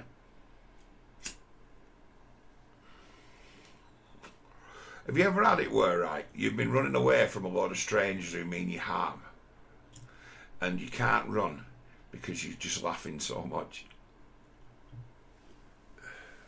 It's just so funny. It's happened to me more than one side. It's like where I could quite easily fucking outrun these idiots here who've in some kind of football violence. I can easily outrun these people, but I can't run because I'm laughing too much. Because I can't stop laughing, I can't fucking run. So let's hope that they don't kill me. And you just get kicked half a dozen times or something, and then someone sensible would, not go too far. They give you a kicking, and then suddenly after they've kicked you, they're actually, something triggers in them that reminds them that, what am I doing here? Who the fuck is this guy? Why am I kicking this guy? What's it? And you're all right then. Worst football thing ever happened to me was for the price of being a Manchester United supporter who was on a dying for a piss on a coach where the coach had stopped at services, right? And I was the first into the toilets and got into the toilets, and we run out, everyone on the way back from the Charity Shield of, I think, 90. One apiece it ended up. John Barnes dived for a penalty, like, big dive. It was like fucking referee's day. And on the way home, went in that toilet, got in there, and it was full of Liverpool supporters. So what did they do? Oh, it was back in them days when there was one great big long piss trough, where one cubicle just led into another, and they just, roughed me up and threw me in the piss. And then when the rest of the fucking people on the coach, because I was like first in there, like 10, 15 seconds later, the whole fucking world of United fans walked into place. About 20 following me, who I only knew, like, I went on my own that day as, I think I was about 15 or 16. I went on my own to Wembley. Nobody wanted to come. So I went on my own as like a 15-year-old. No backup. But tell you what, when them United fans all got off that coach, they were all willing to throw a fist for me. Weird. They turned up and they saw the big lad, but young lad, had been like thrown in the piss trough. They didn't really like that. They took really bad to it, and these Liverpool lads got slapped a bit. It's not a police, but slapped a bit and made their way as quick as they could back to their fucking coach. Outnumbered. It's like, I'll not soon fucking forget that. As to what the fucking, what the danger of the fucking, the pissed up, overexcited, adrenaline day, hatred even. You're wearing a Man United shirt and someone's got hatred for the shirt. And you, by association, are kind of rubbing something in the face. You get people like that.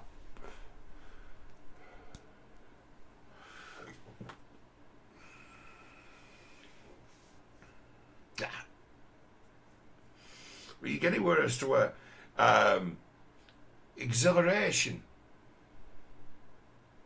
This for war, it's like, you have to understand, it's like a glee. We're going to war. They're excited about it. When faced with the reality of it, they'd be like, oh my God, we need to get out of this as fast as we can. This is pointless. People are just dying. Time's going by and people are dying. Attrition. Shit, we've got ourselves in a war of attrition with the Russians because that's all they're willing to offer. A war of attrition. They ain't gonna, the Russians, right, it's the thing, like, the Russians are not going to make some kind of, like, great big armoured push. No. They're just going to keep doing it as they're doing it. They're just going to keep surrounding and shelling and surrounding and shelling and surrounding and shelling. They're not offering you a war where you can have an open battle with them, where you can have a big exchange of fight. No, they're not offering that. That was off the table 2.5 years ago for them to engage with tanks and things. When all those Javelin missiles that Mr. Trump had helpfully given to, they've spunked them, they've used them all, and in some cases I've heard misused them, wasted them. But those Javelin missiles that were able to take those fucking tanks apart.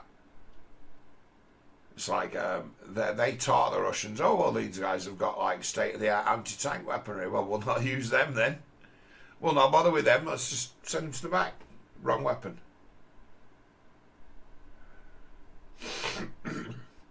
Send for what we need. Bring the right gear.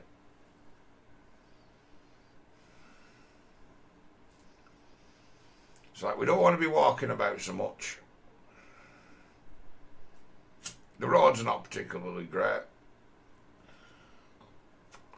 And everything on the roads is vulnerable.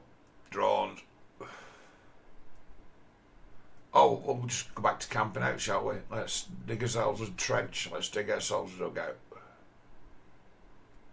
The roads becoming dangerous places turn them into an army of fucking guys hiding in forests.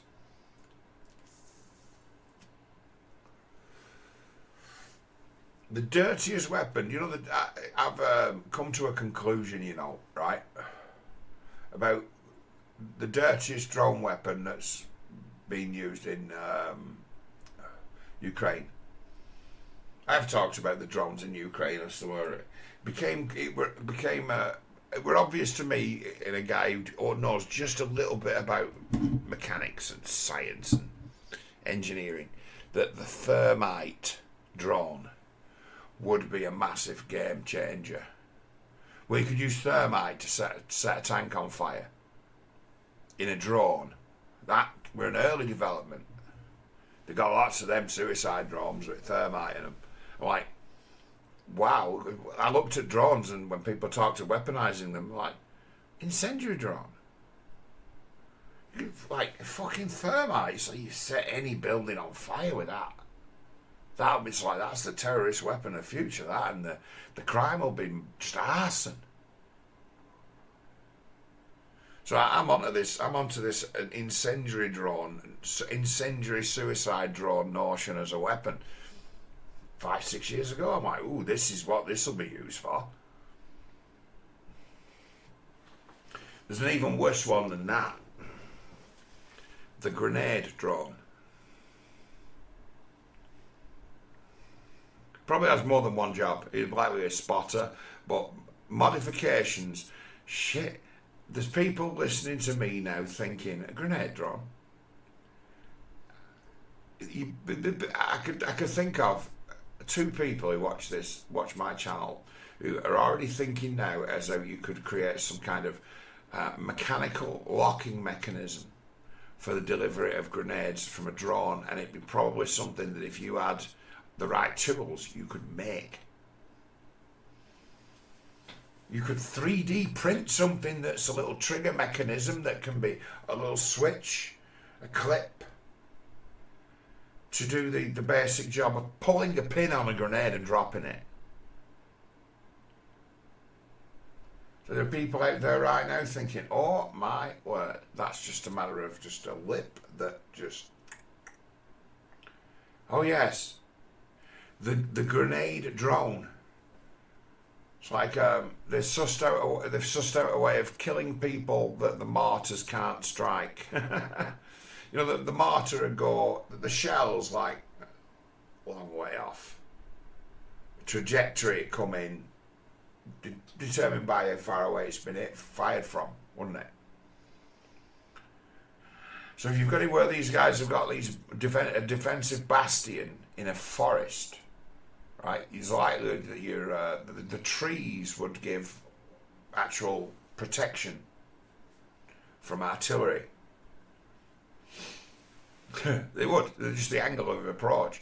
And then that become less effective when mortars are in range of you, which should be much shorter distance weapons. So the enemies have to be closer.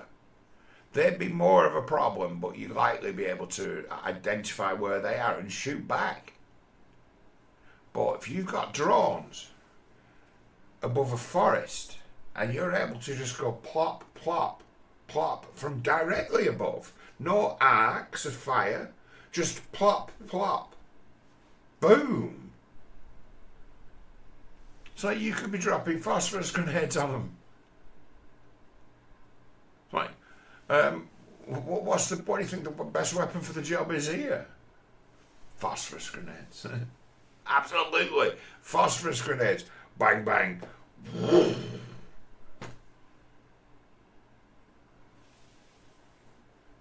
Just plop. There's video going around of soldiers now being killed by grenade drones. Likely be rigged to be a suicide drone as well, that just, while it's got a grenade on it, can prime it and just fly straight at somebody. Bang! There's footage of one of them things striking, and it'll just be a couple of guys turning around saying shit, and then end of transmission. Suicide grenade drone. Drone able to be a suicide big hitter or drop grenades on people. And it's like, at what stage of the game has this gone too far?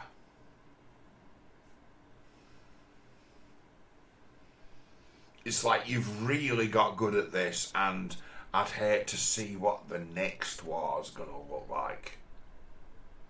I really hate to see what the next war's going to look like. Next war could be looking like something like parachuted in drone destroyer.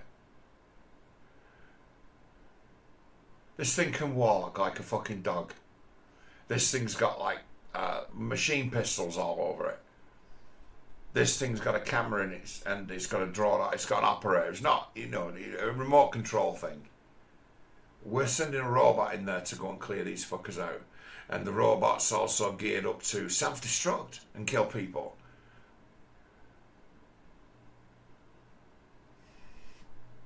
How long we were from that? If you look at some of the robots these days, where they've got them as to where they're moving a lot better, they just basically aped. All creation in the world's based on something else in nature. We don't have original thoughts, so we work out what's the best creature in the wild for being sturdy on its feet and quick, and they think panther. Okay, we'll make it so it's like a panther, and build a skeletal structure that obeys the same laws of science as the panther does, and suddenly you've got fucking robots that can run, and robots that can be quick, and robots that can pounce.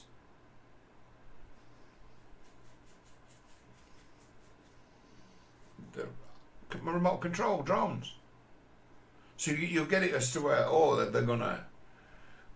There's what's this other one as well? Is like drones can be left to patrol an area automatically.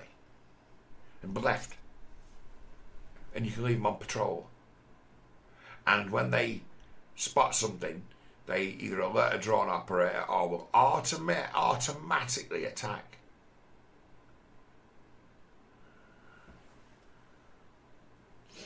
Trick of it being like those who are friendlies would likely be able to transmit a radio frequency to it, something or would be carrying a radio frequency strobe that identifies them as friendly. Anyone else, it attacks. Left behind munitions and shit like that, they call them. That's why it's an automated drone killer that's been left behind.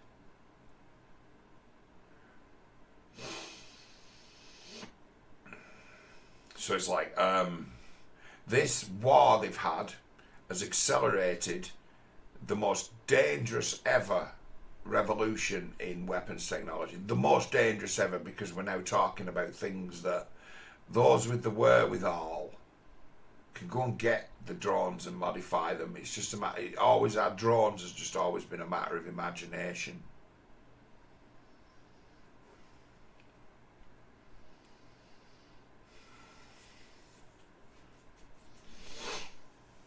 It's just drones.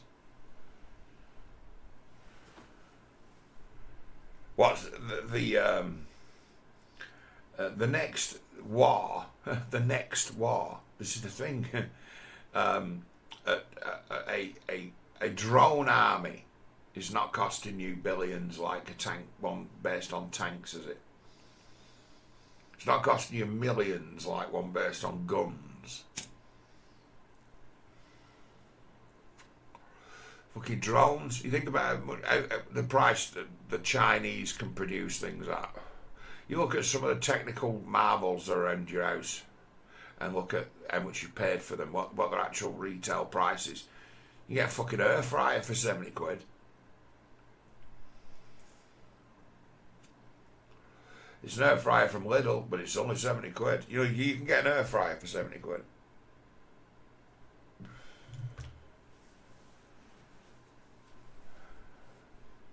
What's 500 quid's worth of drone going to look like?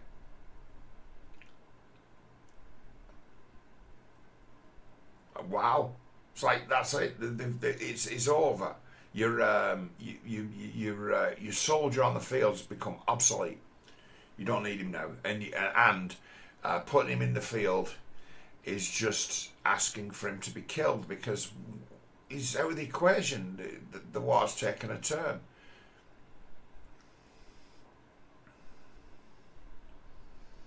Not only can the drone attack a human, he can see him and tell the whole fucking world where he is. I found one.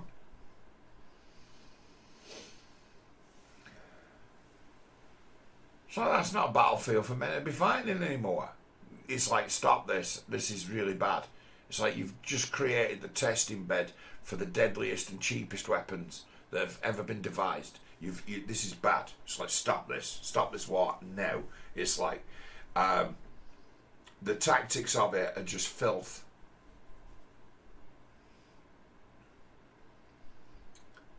This technological war that started.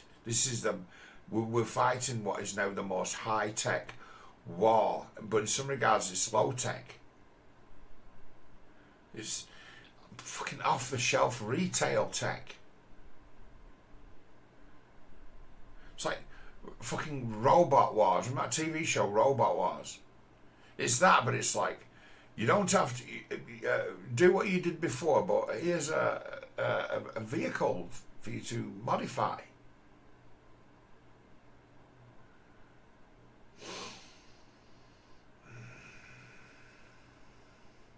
It's like you fucking walking along, and the next thing you know, there's a small buzzing mechanical thing flying above you, and it's like, I don't like the look of this, and then it eyeballs you, and next thing it comes charging at you with some kind of knife, even. Small explosive. Just gonna kill you. The assassination drone, that's just a drone with an explosive, is in use. I would say that someone to be killed with an assassination drone has happened many times already. It just hasn't killed anyone important enough to talk about. But the let's burn the fucker's house to the ground drone and the let's blow the guy up drone, how hard will they be are they to get hold of, or to now modify now they've been perfected on the battlefield? When are we going to hear that? And it's weird. It'll be a Western power that does that first, won't it? Be our guys. Oh, we managed to take out a leader with a suicide drone. it's been almost 20 years now that big Reaper drones and things like that, ones that were made for combat, they've been taking people's lives for 20 years. But these new little ones, were Reaper drone, millions of dollars. Fucking the one that replaces it, $3,000, $5,000. Does exactly the same job, but we don't get it back. It doesn't return to base. We're a hell of a lot cheaper than firing missiles at people.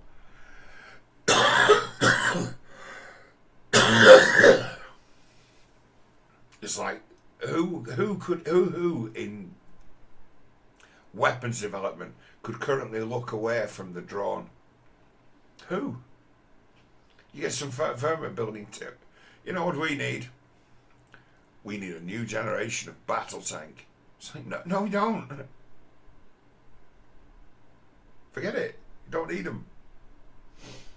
You've got people looking at air forces now thinking, do we really need an air force? They're like that now.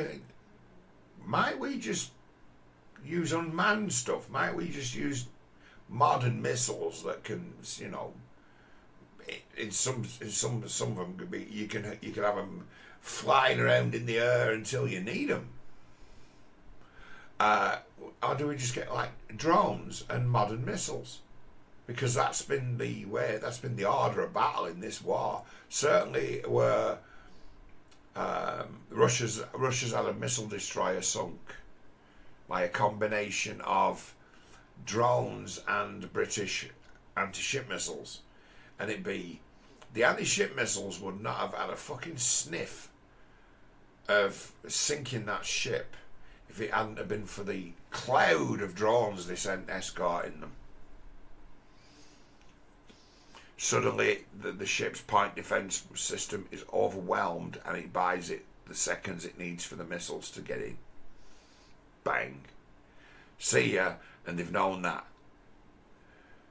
Drone attacks by the Ukrainians, both remote control boat drones, air drones mixed in with cruise missiles, have won them their only victories in the war.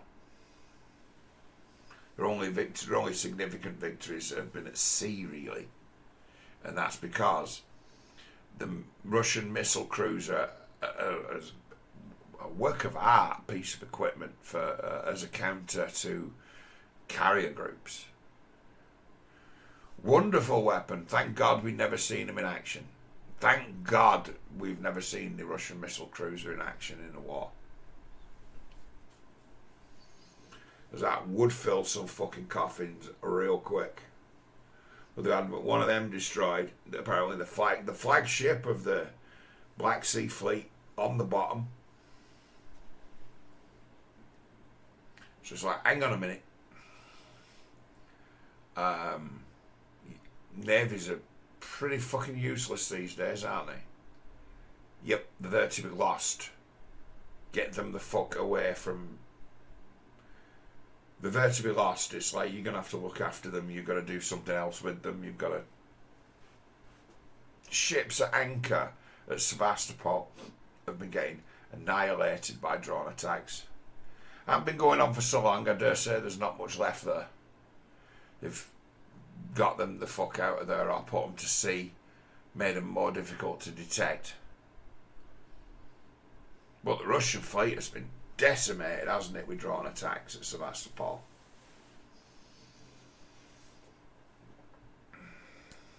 So a bad war has broken out.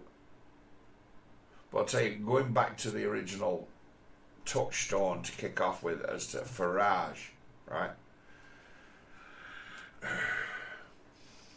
There's a couple of things to look at with Farage. You're right. I've got, it's a weird one. He's been in the public eye for years. Have you ever heard me speak ill of Farage or even speak well of him?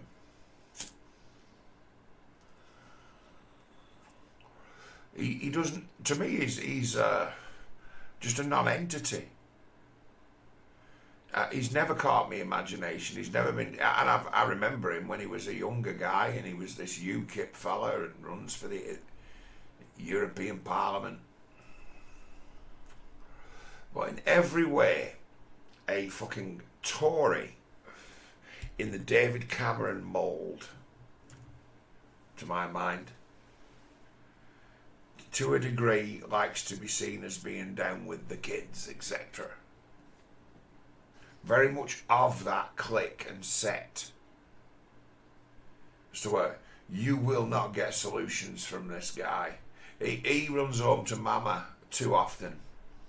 When you get to listening to his speeches, when he talks about what to do about spending and how to sort out the economy, there's always in there that little old Easter egg of the Thatcher onward era, the Michael Heseltine get on your bike to the unemployed. Certainly in the north of England, as to where there's been a revolutionary change in the way that things that people do for a living, basically for work. And in my lifetime, the town I live in has been deindustrialised, but the one that's killed it truly was computerisation. Once upon a time, every company in existence had one kind of back office or another, and it's like things that they used to pay people lots of money to do. Microsoft Excel just does it for free. Since there's no more pieces of paper flying around, there's no one who's got a job opening mail. People are not filing invoices away. People are not, don't have dedicated accountants and bookkeepers on the books all the time. It's just, the software does it all. It's become a matter of data input, which nowadays is fucking automated. Data input becomes automated. Data input become automated by the barcode and the like. And then it goes further than that. So you don't even need sort of human being now with the barcode. Gone. It's like the jobs of the automation being the new job killer. They haven't developed machines to put cans on shelves yet, though. They haven't developed machines for that. But for so much other thing, from the world of 30 years ago, the things that people do for a living now. It's like you talk to people who are retired, right? And say, who are 70, 75, and say, what did you do for a living? A lot of the time, they'll tell you they did for a living is a job that's now obsolete. That no one does. That's actually been replaced by a computer, where the human has been replaced by the computer software, and it be an incredible money saver, like a staggering money saver. We've got a weird economy where people complain about the cost of living, and it's a thing because they on fuel and stuff, food. But by the way, what we can buy in like technology and electronics for almost no money is unbelievable. Unbelievable.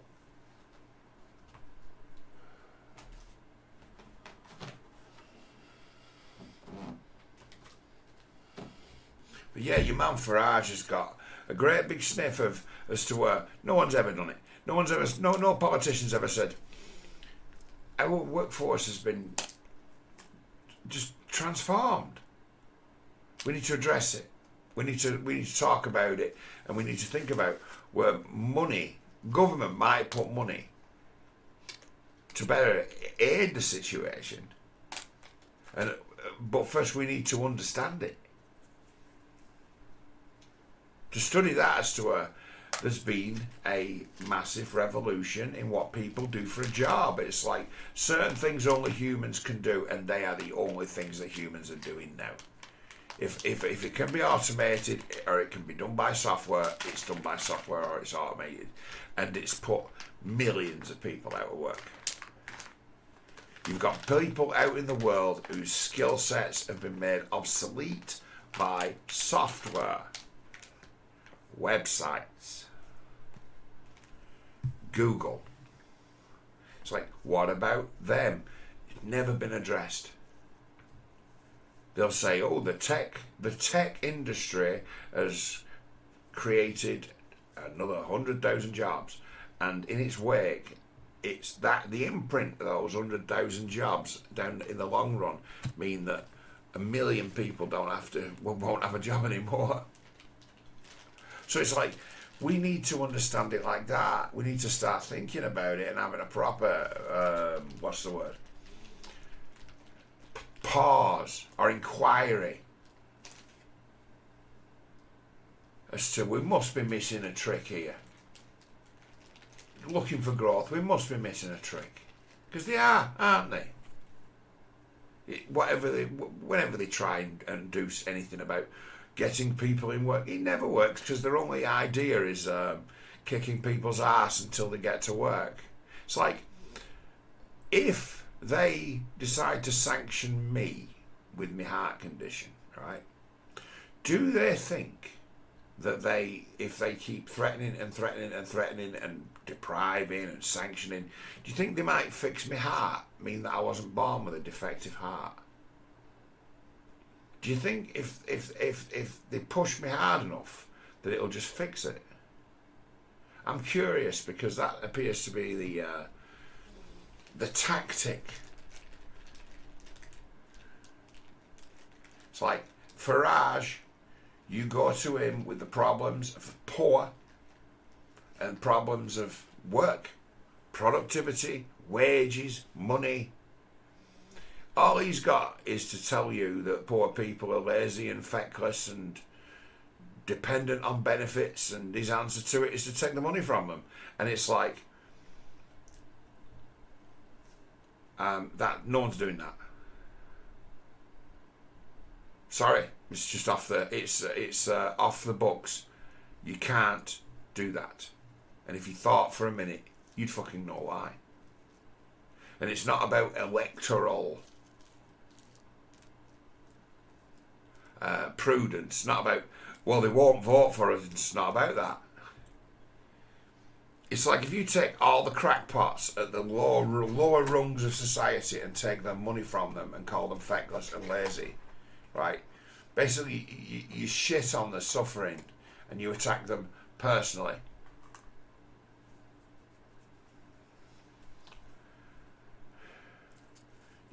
It's like, that is obviously a bit of an emotional lefty way of looking at it, but that's who them the people you're fucking.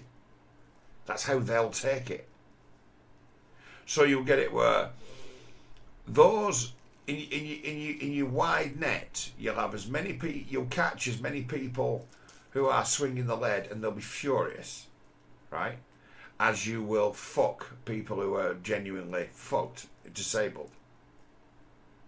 And what that does, it has a knock-on effect on every single person who's in their support structures. They pick up the slack for what the government cuts out. They've all got relatives. Everyone who lives has got relatives. Whether you know them or not, you've got relatives. You send all the loonies into a pit of despair, because that's the problem they've got, is that they too easily in life find themselves in pits of despair, and that's why they're sick. You put all those people into despair, and then you offer them assisted suicide on the grounds that they feel themselves a burden to society, like they do in Canada, and you cut a load of them off the fucking bill. They're pushing through. So the Labour Party are throwing out the idea of some real draconian cuts to benefits. They might be shit testing, just trying to frighten people, as likely as them doing it. But You go to someone like Farage with Labour's plan to like basically fuck the disabled, and he'd go along with it. And he'd be talking about feckless, lazy people.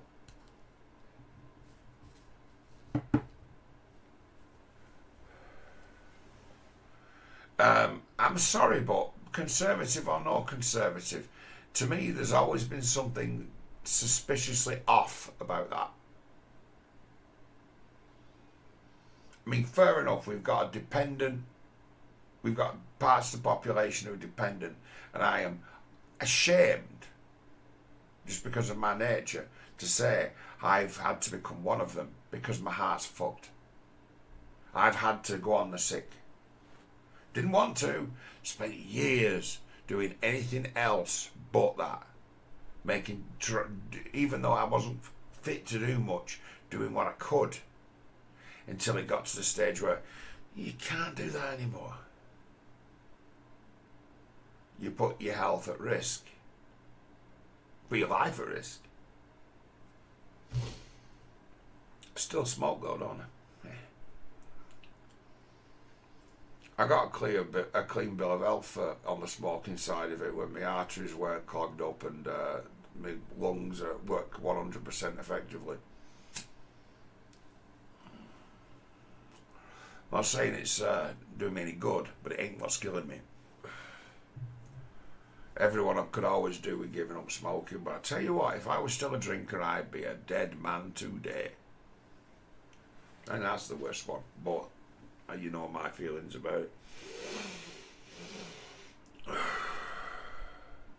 But yeah, Farage, you come to him or his people with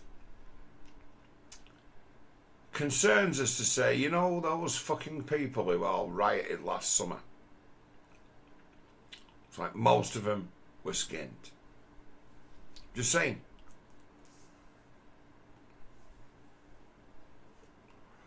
Most of them were skinned. And they had so little to lose that they took to the streets and started to burn things and go on the rampage. You do things like that when you don't. There's no immediate repercussion because you've nothing to lose. If you had kids at home, mortgage to pay, you might think twice about rioting. And if you didn't think twice, well, you are a dickhead. That's irresponsible. You had bigger things to deal with than, you know, the state of the nation. Seriously. If you've put your family in harm's way because you've got yourself into trouble for rioting. So I would suggest that most of those that didn't have that kind of burden, didn't have that kind of incentive not to get in trouble with the law. Those that did will have stayed at home. In most cases, I'd have thought. In most cases. So you've got an incredible number of people in this country who are struggling, have worked hard, and feel as though they're just getting endlessly kicked in the fucking face. And real problems in this society, real fucking problems, which in some regards the right only give lip service to with this, but they make it all about immigration, and it's like, you motherfuckers. That's just one element of the plague on this fucking nation. It really is only one element of it, but it's the easy element. It's the easy to identify element. It is in its regards an oversimplification, and in being an oversimplification, it tars a lot of people with the same brush. By an old measure, it might even be thought of as being a little bit racist, in that it excludes every other social problem, ignores almost deliberately the plight of the people who you want to get to vote for you. So to my mind, it's like reform, or that they are the populist. Remember when Cameron got in? Was saying he had to be a city posh boy cunt Tory who had to start Singh felt he needed to sing the same tune as Tony Blair in order to woo the population.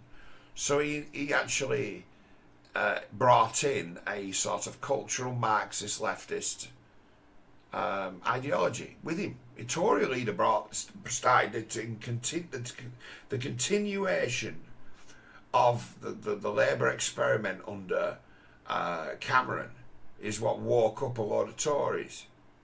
Hang on a minute. They had something happened or things happened where they, in some regards, remembered who they were and looked at this government and many people who were Tories. They don't. Tories don't come from cities. Be a thing. You know this thing where I'll say, well, Labour control all the cities. Yeah, because Tories, they don't exist in cities. The old Tory who we fucking detest, they come from places like Skegness, you know, everywhere out in the countryside, Grantham, Newark. You know, towns that are quite isolated and, again, in the country. They don't have high-rise blocks of flats. They don't have great big metropolitan councils. They tend to be Tories, and they don't get into the cities very often. You mouthy anti-immigrant Tory doesn't live anywhere near immigrants, and that's a hang-up I've had about them since I started making YouTube videos. Tories, it's like these Tory mouths live in the fucking Cotswolds where they ain't seen a brown face yet. That's where these guys are from, and they're looking out the windows of cars and on television screens and saying, "Oh my God, look at all the black people."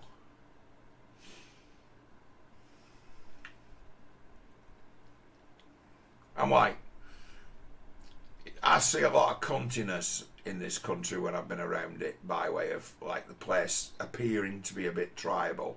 London, oh, the fucking t-shirts people wear in London. I remember I was in London once, and I got off. I was picking up a car, and I got myself dumped off. I think around Tottenham neck of the woods, and I'm like, needed to get on another train. Worked my way around to where were I going? Greenwich, right? Something like that. It's the place where there's the great big shopping centre on that side of the city. I was going there, near where West Ham is, I think. On my way there, I'm like, just black women wearing wigs and not pretty. And this, at the time of day, it was like they must have been letting out at some kind of university or school, certainly a college for girls who were 18, 19, 20. Bossy, who won't look at people, just looking away from everyone. Black women, big girls with wigs on, t-shirts, black girl power. And seeing this, like, and it's like, I ain't gonna problem with that, but it's like, oh God, their attitudes as to what they were trying to project, just to look at them, it's like, what is this? Where have you turned up from? And it'd be like, they were characters from the world of Tommy Sotomayor, and they were in London, and they were like,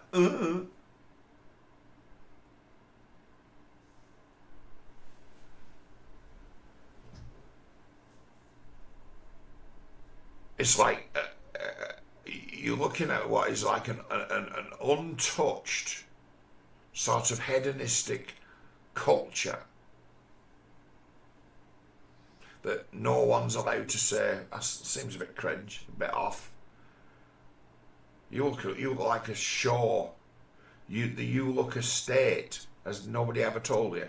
And the truth be, no, nobody ever has, because anyone who did say something about the way they carried themselves and the way they, dressed, met the world, they'd be called racist, wouldn't they?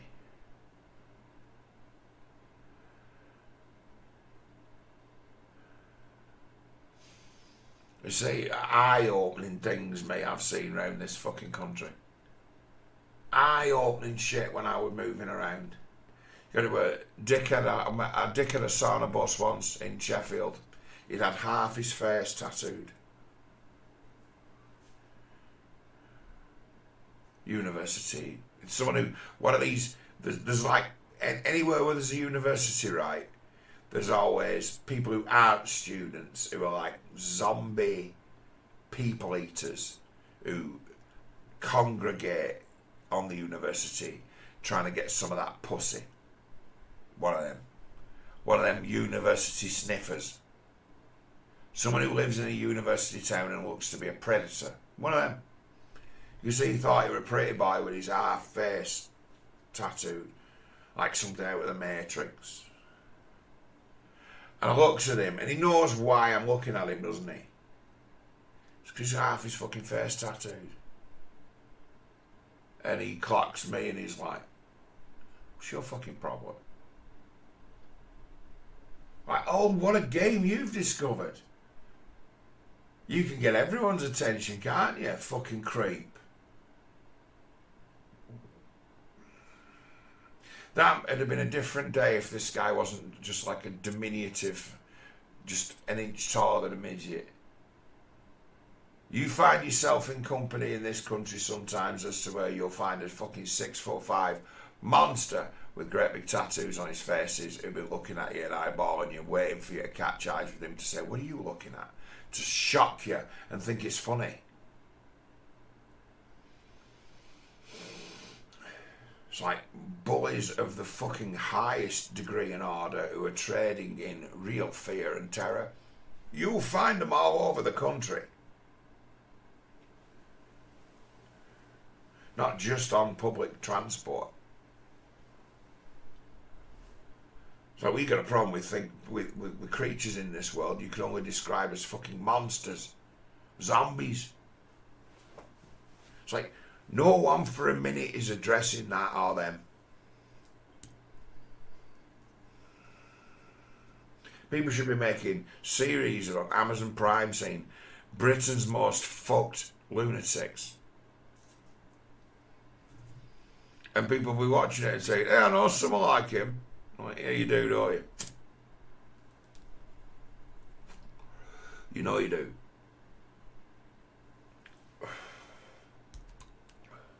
There is absolutely no fucking interest in reforms, the Reform Party, in any kind of reform. He doesn't want to address what this country is. He wants to imagine what he wants it to be, and it's like, that makes them no different from the fucking leftists. Now, if you look at how they've turned on that low, right? You see how quickly that Alex woman on GB News just turns attack dog when anyone goes anywhere near her hero Nigel Farage. She is a zealot to that guy. He's her hero. You see the way that Tice, I can't stand him, because he ran an election in Rochdale, completely misjudging what Rochdale is because he took the word of Simon Dankzuk about what he thought it was. And when Dankzuk starts to get mean messages from people on social media, I've had death threats and the police haven't done anything, it's like, Simon, the people of this town was so delighted that they got rid of you. It was one of the best things that ever happened. They voted for a parachute Labour establishment candidate who was ill for his entire term as MP when they could have had you again, and they chose him. And when you ran for election, sir, you got about 1,700 votes. And then you come back, oh, I'm no longer a Labour scumbag. Up to my eyeballs in every fucking scandal in Labour in the northwest of England. Probably the country. Oh, I've now decided I've turned over a new leaf and I'm the reform candidate. It's like, they put that dick who made a show of himself and this place in the media trying to parlay exposing Cyril Smith as a paedophile into celebrity. Right? That's what he did. That's how fucking classless and tacky he is. Cringe. Him and his fucking selfie wife.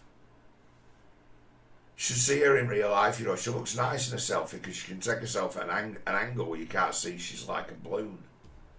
Like a small inflatable. Him and his idiot wife tried to parlay this town's misery into celebrity.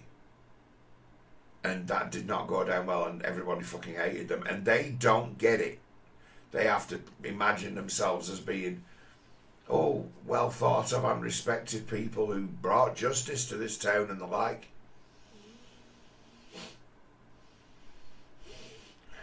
Silly cow having mental breakdowns on fucking the morning programme this morning or whatever. Naming a brother as being someone who'd raped her. Getting him arrested. Getting him thrown in prison. It's like he used to work in their shop. Right up until the fucking minute they had him arrested. Dangzucks are fucking crackpots. Richard Tice rocks up in Rochdale. Cries like a baby that they've been threatened. With Simon fucking Dangzuck. So, in Rochdale, reform, the people who could have made a thing of reform in Rochdale were immediately turned off. It's in my mind, more high profile, useful, influential supporters abandoned them. And in the general election, when they got 7,000 votes, I've yet to see a photograph of the man who they put up. And we don't know anything about it, it's just a name. They put up a paper candidate. Did not campaign, did not deliver a single fucking leaflet. And they got 7,500 votes. Which delivered us a fucking Labour MP. Which this town had, for fucking years, they had to change the boundary. Once we got rid of Labour, just for a minute, the boundaries changed and made it so that we can't not have them.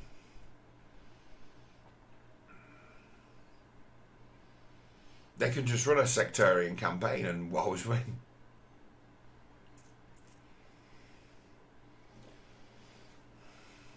You see, this part of the world, the people who think themselves great and well-to-do, right, respectable, work for the government. They're the snobs, they're the well-to-do, they're the ones who are doing well for themselves. People who work for the fucking local authorities and the NHS, they're the ones with the money, they're the ones with the say, they're the ones with they're the important ones, they're the ones that get listened to, they're the ones that are pandered to. And they're really the only vote that the Labour Party needs when you add in also the deals and the sectarianism. All they need to do is promise the unionised government workers a fair do and improvements and raises. And they all vote for them, and there's so many of them, they swing every election.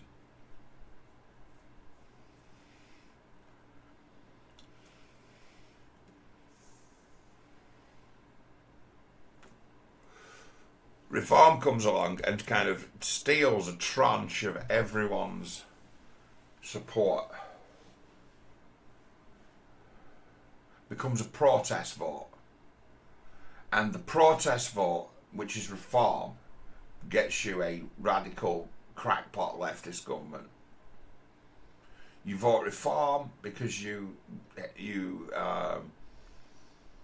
sick of a country that's run by radical crackpot leftists in the form of the Conservative Party, who in essence, they're not that, but they're cowards. They don't know how to fight against it. They don't know, and they don't want to be seen to be doing either. So you want them out for that reason. So you vote reform and it delivers you a fucking Labour government. And then you look at this reform thing with its the facade of the Farage, and it's like, what is the substance of this fucking movement? Who's appointed himself the local boss of it? Might he be someone who's got high and fucking mighty dreams about kicking out all the immigrants? Might he be someone like that? Might he be someone who's got a simplified notion of what the world is? I've been trying to coin something by repeating it on Twitter as to what I think reform is. And do you know what it is? It's the Dennis the Menace fan club from the Beano. Does anyone remember the Dennis the Menace fan club? Anyone can join the Dennis the Menace fan club. All you need to do is fill in this little form and send like 50 pence to this address. Wait 28 days and you will get a Dennis the Menace fan club badge and wallet and a Hurry Nasher badge for free. And you've got a membership card. You are in the Dennis the Menace fan club, and I don't think anyone ever got turned down membership for the Dennis the Menace fan club. I personally am a member of the Dennis the Menace fan club. I have never ever written back to them to say I'd like to leave. That's what the fucking Reform Party is. Had a brief involvement with the Workers' Party. Now there is a structure to that, but I didn't engage with it really. There is one though. It's like that party, right? Absolutely, completely membership-wise, by all stretch of the imagination, Reform is miles bigger than the Workers' Party by way of numbers. But in most regions of the country, that has got a committee, the Workers' Party. I was asked to be a member of its committee for the North West. I was nominated by George Galloway. I refused because I don't like committees. And my personality would mean that I don't do well in a committee because I like to be in control. Just saying. And my ability to control a committee is there to behold. And that doesn't always go down well. So I'm like to George, nah man, your party is full of leftists, Marxists. I will not go down well. Why? I'm a pragmatist. George thinks I'm a socialist, and I'm not. I told him, and I'm like, well, you're actually more like me. You're a social conservative kind of pragmatist. But it's like, no, he still identifies as and would associate with the socialist and Marxist. You're like, yeah, but you don't appear to be that. Oh, yes, I am. I've always been that. So these words don't mean anything. We do our own thing and call it something different. But in and amongst his party, you've got some people who you say, Jews, and they go, boom. And you say Palestinians, they go, boom. And can't be reasonably. Loads of them.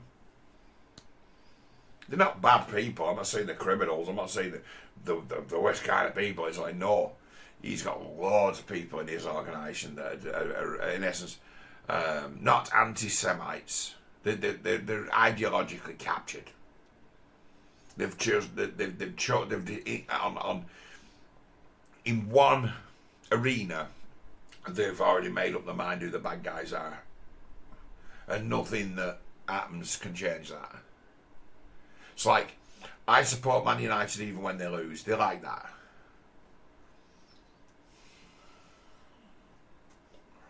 So I'm like, it's hard to temper that. It's hard to temper forces like that. They are politically useless to some regards by way of creating a unity. But you can't do it without them. So in the end of the day, everyone bends to them. Everyone enables them, or else makes allowances for them. So the Workers' Party is, in its way, it's like it's wide open to be manipulated by Islamic Muslim interests. Seriously. It's like they'll look out for themselves. They'll be like, give us a bit of power and while we're here, we'll make it a little bit better for ourselves. Which is like, Well, there's ways that can work for everyone. There's ways that can work for everyone. But it'd be a matter of that leaning or else bias is an immediate turn off to the working class reform would-be voter.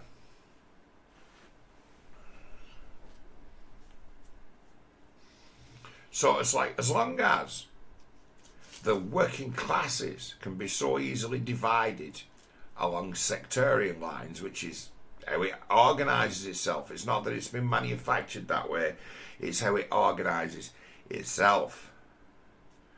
Well, we will not make any progress to get rid of fucking Labour. Conservative Party, you know, have never been able to win something like a city council, really, ever. Forget it. Modern history, nah.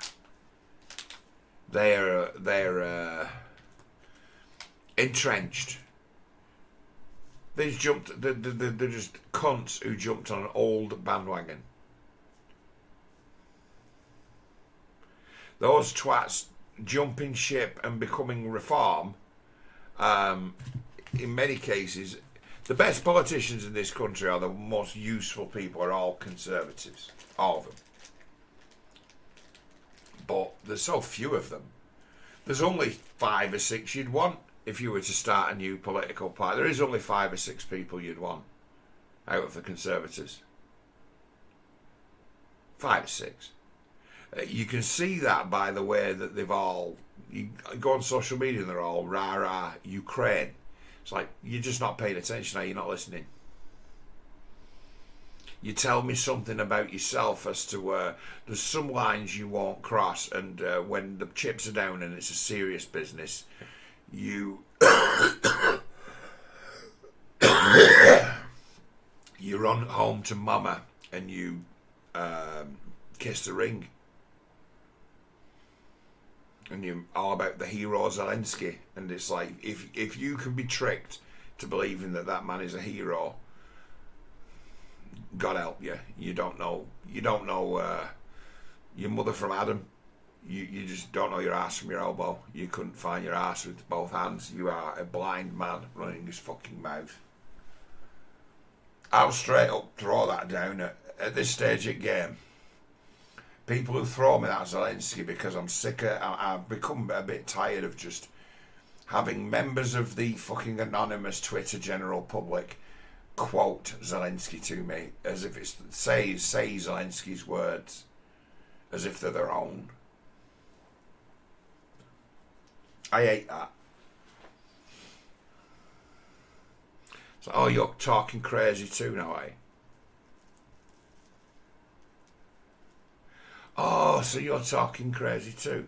So it's like over the last week or two, I'd say about 20 figures that I take notice of have moved in their positions of what I'd say, value. Loads of them. Tons have just plummeted. And it's like, why? Well, Farage, big one. Coward. He's actually too much of a coward to keep up to pace with Trump. He is. Trump's doing an exceptional job. Brilliant, in fact. At this stage of game, Trump has actually... if I was in charge, man, I'd be radical, I tell you. Trump has surpassed my expectations. Surpassed. He's right to go and take the Panama Canal back. I'm saying, yeah. Yeah, if you can do a deal to take Greenland, fucking right, someone should develop that who's got money. Wherewithal.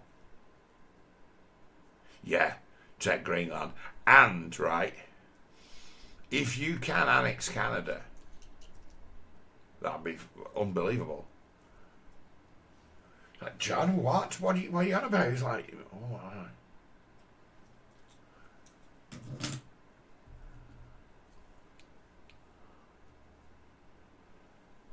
It's like, man, the world's getting more high tech. It's like an inhospitable place. It's got loads of open space. Like Greenland.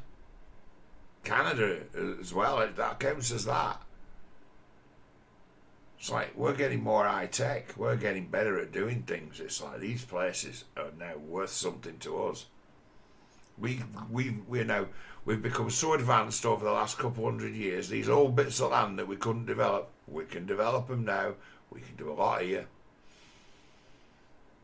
They've likely found things in Greenland as to where Greenland be something like Iceland, as to where they've probably found geothermal energy.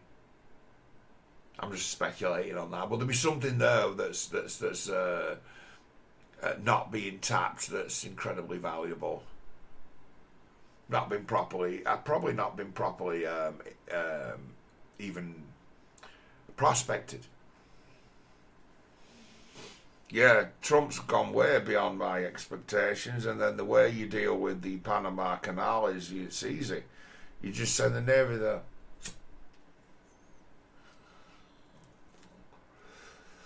When that one was brought up and he touches on that, Trump, and you can hear that little bit of contempt in his voice as to say the Panama Canal was given away by executive order by Jimmy Carter as a fucking virtue signal.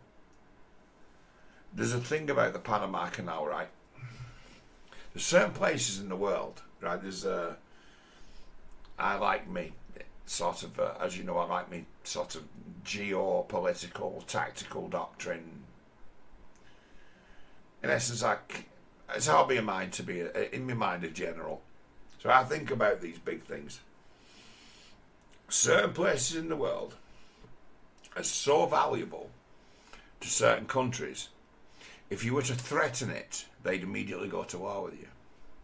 Or if you were to take it from them, you'd be at war. Most obvious one is the Suez Canal, which in some regards has got half the world by the balls, because that fucks with the prices on the exchange, doesn't it? It messes up the scarcity. It's like, well, when's my stuff coming? You can't guarantee delivery. It's not worth what we paid for it, is it? Big problem. Suez Canal gets fucked about with the numbers on the screen that dictate what oil's worth as it's being pumped out of the ground every second. It starts to fluctuate. So Suez Canal number one. Number two, Panama Canal. If you were a hostile foreign belligerent, or else a government with a mind to do a bit of nationalisation and theft amongst you and your fucking commie mates, to snatch the Panama Canal would instantaneously that moment put you at war with the United States. Why? Because you've just fucked with their action for import and export. That is the path as to where ships can get through from that side of the world to the east coast of the United States, and access to like the Gulf of Mexico. The Gulf of America. In some regards, a gateway to America, the Panama Canal. It was built by the Americans at great expense. And it was given away by Jimmy Carter as a fucking virtue signal. And Trump's decided, no, we're taking it back. And you've just made the world a safer place by taking back the Panama Canal.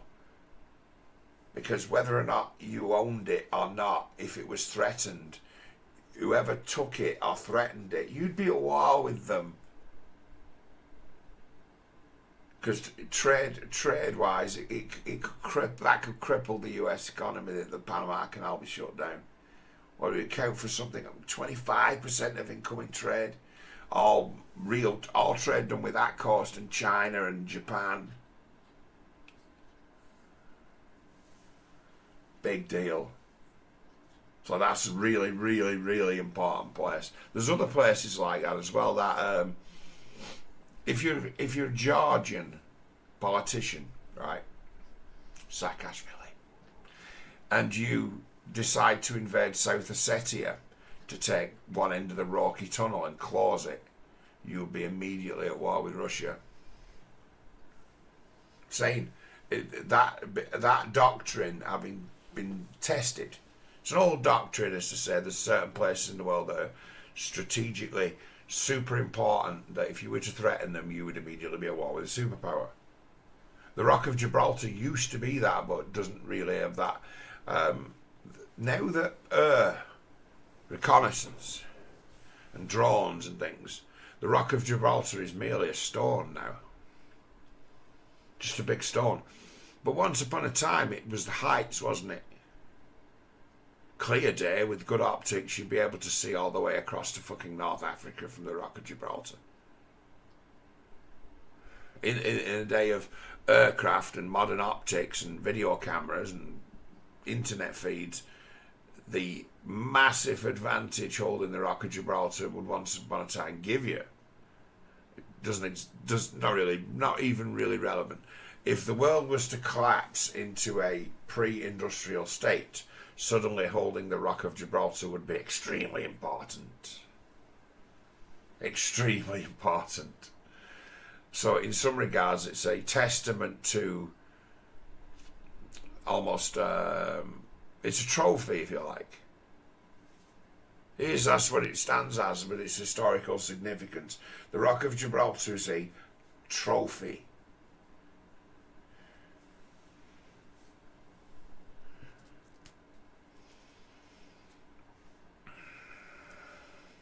But as technology changes, these strategic, geo-strategic locations become more important. As to Chagos Islands. What? Yeah, threaten the Chagos Islands in normal, sane world circumstances, and the American military are going to be all over your face.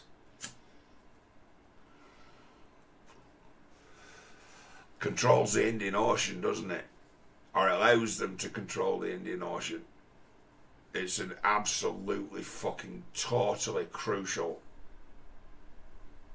naval base. And if the US were asked to leave, the Chinese would immediately occupy it, like that day. Other one, Bagram Air Force Base. What, John? Yeah. It's like the Russians spent a lot of treasure building that place, and they picked a fucking good spot. Trump claims the Chinese now hold it, but the Taliban insist they do. That Air Force Base puts you about 1,000 miles away from anything interesting you might want to destroy in China.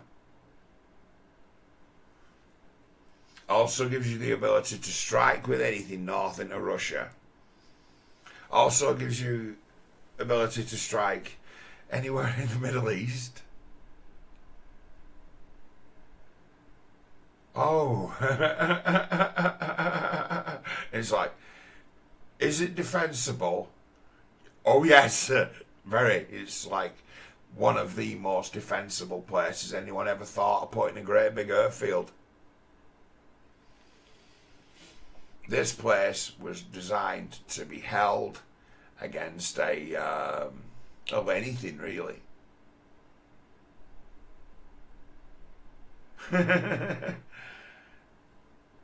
It's defensive postures based on it's an air force, it's an air base with a constant air patrol, and also just line of sight in every direction as far as the eye can see. Anything that approaches it can be blown to fucking pieces within seconds. It's like that is an air base, fire base. It's one of the best ones that's been made for control. It's like that's a modern day castle that controls a harbour. Biden abandoned it. It's like, you know, if you could just hold Bagram Air Force Base and just actually resupply just by air, doable, well worth keeping. Project force anywhere. It's like there's a thing about the Americans, and part of their hegemony or illusion of military strength, right, is their ability to project force anywhere in the world. With Bagram, they got that. You find that operations by the Americans doing whatever they're doing whether they're defending Israel in the air or, you know, bombing villages somewhere else. They'd be operating out of Cyprus, out of British Air Force bases now, and also operating out of Qatar. That's why America becomes suddenly very friendly with Qatar, and it's like, well, why are we so friendly with Qatar when they seem to be friendly with all the bad people too? Like, we've got a great big naval base there. We need to keep them on side. They could kick us out of their fucking country and embarrass us. It's like Biden, right, has took a very fragile state of equilibrium where the world's not at war, and made certain childish, deliberate mistakes that has like opened the door to possibility. That disastrous withdrawal from Afghanistan. Trump knows this. He talks about this. He called it right when it happened, and many of us did. The most accurate analysis of the situation that was brewing in Afghanistan, and this would be a strange thing because he's like, you know, he's like a stop clock sometimes. Sticks, hex and hammer. His analysis of the situation in Afghanistan months and months before it eventually surprisingly fell was incredibly accurate. He saw it coming and put words to it, but he was saying what most others were thinking, but there was just key things that he understood about their psychology as to where you've actually left them in Biden in fucking with them and changing a deal on them, had left them in a position where they were honor bound to renege on that deal. For them not to, once they'd been fucked with, for them not to was like, to them culturally, almost a great sin as to, you let this guy run this shit past you? I don't think so.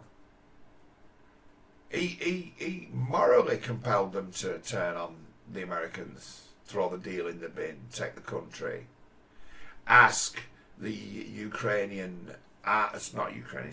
Afghanistan Afghan army to fight when they weren't really interested in fighting.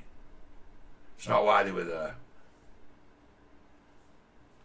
That country could not defend itself from an insurgency that was established.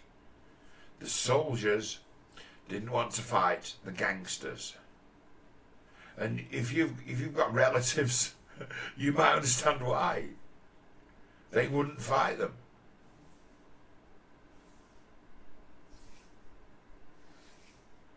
You know, and me dying for the fucking Americans. Having the girls wearing jeans, wearing makeup saying they don't need no man.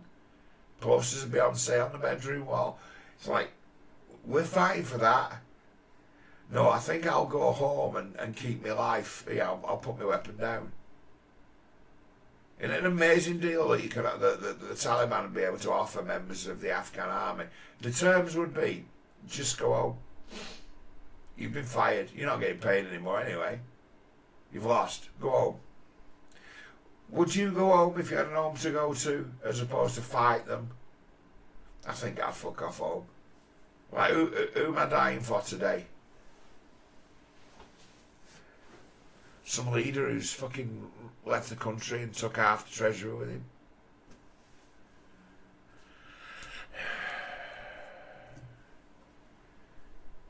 It's like, what a tremendous misread of what people are capable of. That was one of the great mistakes and disasters, an embarrassment as to where, hey, one day let's all have a round table podcast about the Afghan war, and it be a bemusing, expensive, pointless exercise where really all they've ended up is making a lot more people in that part of the world fucking hate them. Well done. Nation building. At least when the Russians were trying to nation build there, they built fucking swimming baths and libraries and schools. Just say, what did you bring? The internet, pornography and social justice, condoms, AIDS medication. That's what you took them. You turned your occupation of Afghanistan became a recruiting tool for ISIS, Taliban, Al-Qaeda. Became a recruiting tool. Your nation building is a completely failed exercise because of what you try and indoctrinate those people with. They reject it. It goes against the traditions. As long as you're going against the traditions, you're giving the mullahs, religious leaders, more power, and you don't get that, or is that what you intend? Can't tell.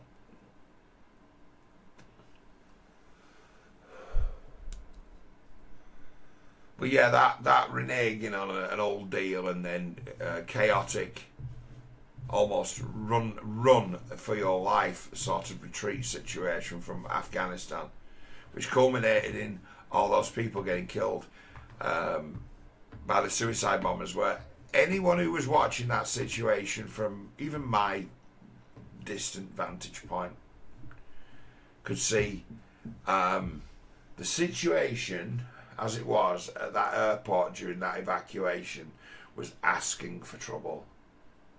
It was inevitable that some fucking idiot would pull off a suicide attack. They'd given themselves the easiest target imaginable for that kind of thing. Everyone knew where they were, everyone knew where they were going. There were no way keeping it secure from someone who was determined to do harm, and they put themselves in that position where there might have been one fucking maniac who wanted to do harm in the whole city, and he got to do it. It was ridiculous if they fell into that. That'd be one of the most ridiculous, where you're the power here, and you've decided to jump ship, and your plans for an evacuation or a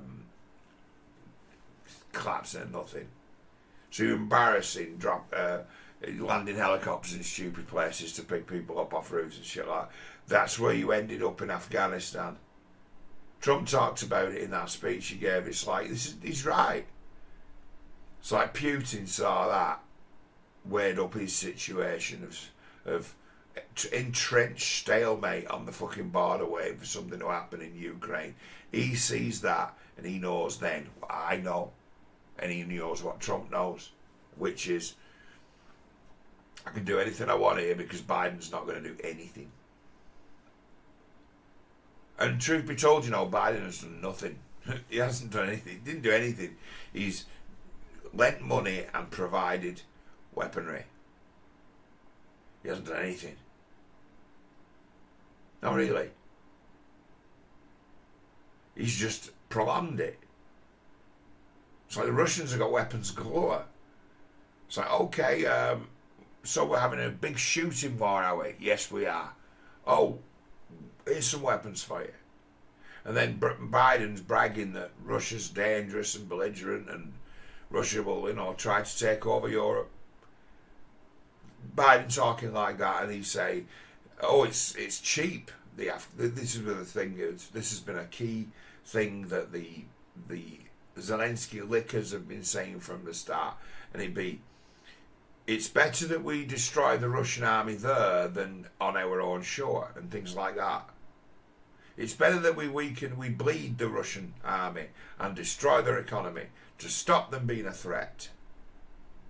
It's like, so you're willing to just spunk as many Ukrainian lives as necessary? And it'd be yes. And that has always been the game plan, and that's the way the war has panned out. That the Americans have given the Ukrainians the tools to prolong the war. Not win it, prolong it. The tools for Ukraine to win that war do not exist. Anything you throw in there, you're going to lose. I said it at the start, when the Russian army had moved down that road to the border and set up their supply lines and set up their defence networks, it's over. Checkmate. It's done. soon as that air defence network was set up, it's a matter of negotiate with them. They've got you. You can't break through this. Anything you send against them in the air, you're going to lose. Anything you send against them on the ground, you're going to lose. They're here. They've arrived. Do you really want to go to war with these guys? If without going nuclear, if the world had mobilised and decided, right, we're all just going to pump troops into Ukraine, they'd have all just died. There'd have just been more things to fucking shoot at. They'd have fought the same war. There's no way you could get enough troops from around the world into meaningful places in Afghanistan, in Ukraine, fast enough for them to be concentrated enough for them to do any real harm. And then as well as that, if you were to start to mass deploy like a US Marine force, a British regiment of special forces and regulars, wherever you put them, they'd be found and they'd find themselves under long range attack, which is the order of the war. It's like once they'd set themselves up, they were unbeatable in that position. Unbeatable. Russia. Once they'd arrived, once they'd set up all the radar dishes, once they'd deployed all the gear, once they'd set, it's like, you got a problem now. They've arrived. First of all, they sort of charged and tried to just take the place by occupying territory quickly. Just tried to rush the place. Didn't work. Didn't expect to get didn't expect to face the resistance they faced. So then they changed to, okay, we're changing tactics on you. If you want a war, we'll have a fucking real war. And the only war we're offering you is attrition. Welcome to war with Russia.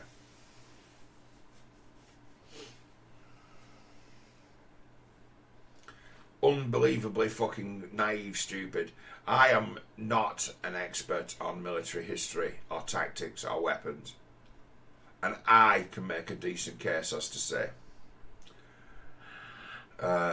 With all the enthusiasm and fucking people who know nothing crying out for justice, you can have all of that in the world, but nah, bullets.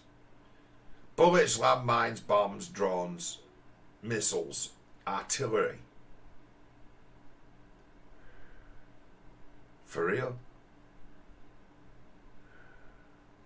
The ins and outs of feeding 500,000 soldiers every day.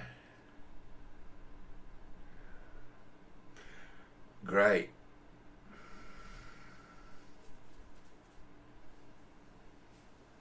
No, it's like war and fanciful notions of victory. It's just for movies. It's no.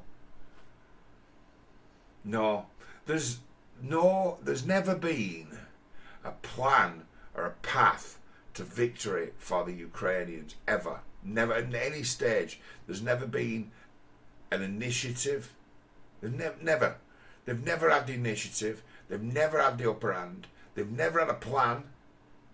They've never had a cohesive strategy as to how we might win.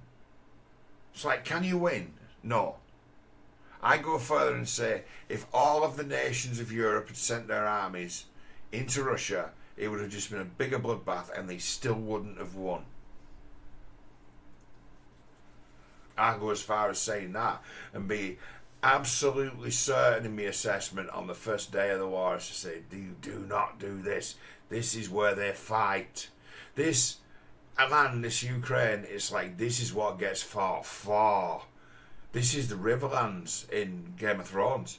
When the big houses go to war, this is the place that burns. This is the place they have the war. They've been having wars here for thousands of years. It's deadly ground. And not because of all the fucking dead that have been buried on it or just, soaked into the ground. No, it's nature of its being flat, offering no real advantage to a defender. Because there's no high ground, or very little. It's like, you fight there, you're gonna lose people forests don't provide anything like as much cover as they once did 100 or 1,000 years ago. As a place to fight modern war, there isn't anywhere deadlier than Ukraine. It's like, if you've got idiotic... I mean, that Starmer's a fucking complete nincompoop idiot who... Shit. That woman who was giving him acting lessons, she's complaining how she's been treated, the way she's been treated by the press is misogynistic. It's like, do you know who these people are? The notion that anyone might follow Keir Starmer into war, I think is... I can't even laugh at it. It's so beyond a joke, it's no longer funny. You know what? It's just gone flat. But look what they're planning to do to raise some money to spend on it.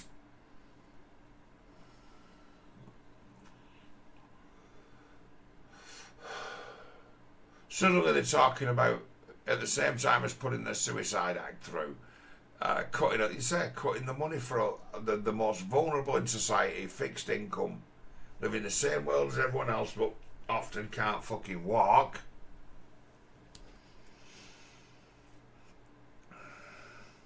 Go after them. They can't defend themselves, and no one will defend them because they don't usually do. Nobody gives the people at the actual bottom of our society, you know, those who find themselves like unable to work, disabled. Which political party represents them? Protects them, looks out for their interests. They all vote, and there's a lot of them. You know the answer is none of them. They've all decided we can do without those guys. We can do without you. You're not productive. And it'd be, oh, so we're living in China now, are we? Well, yeah, we're on the way.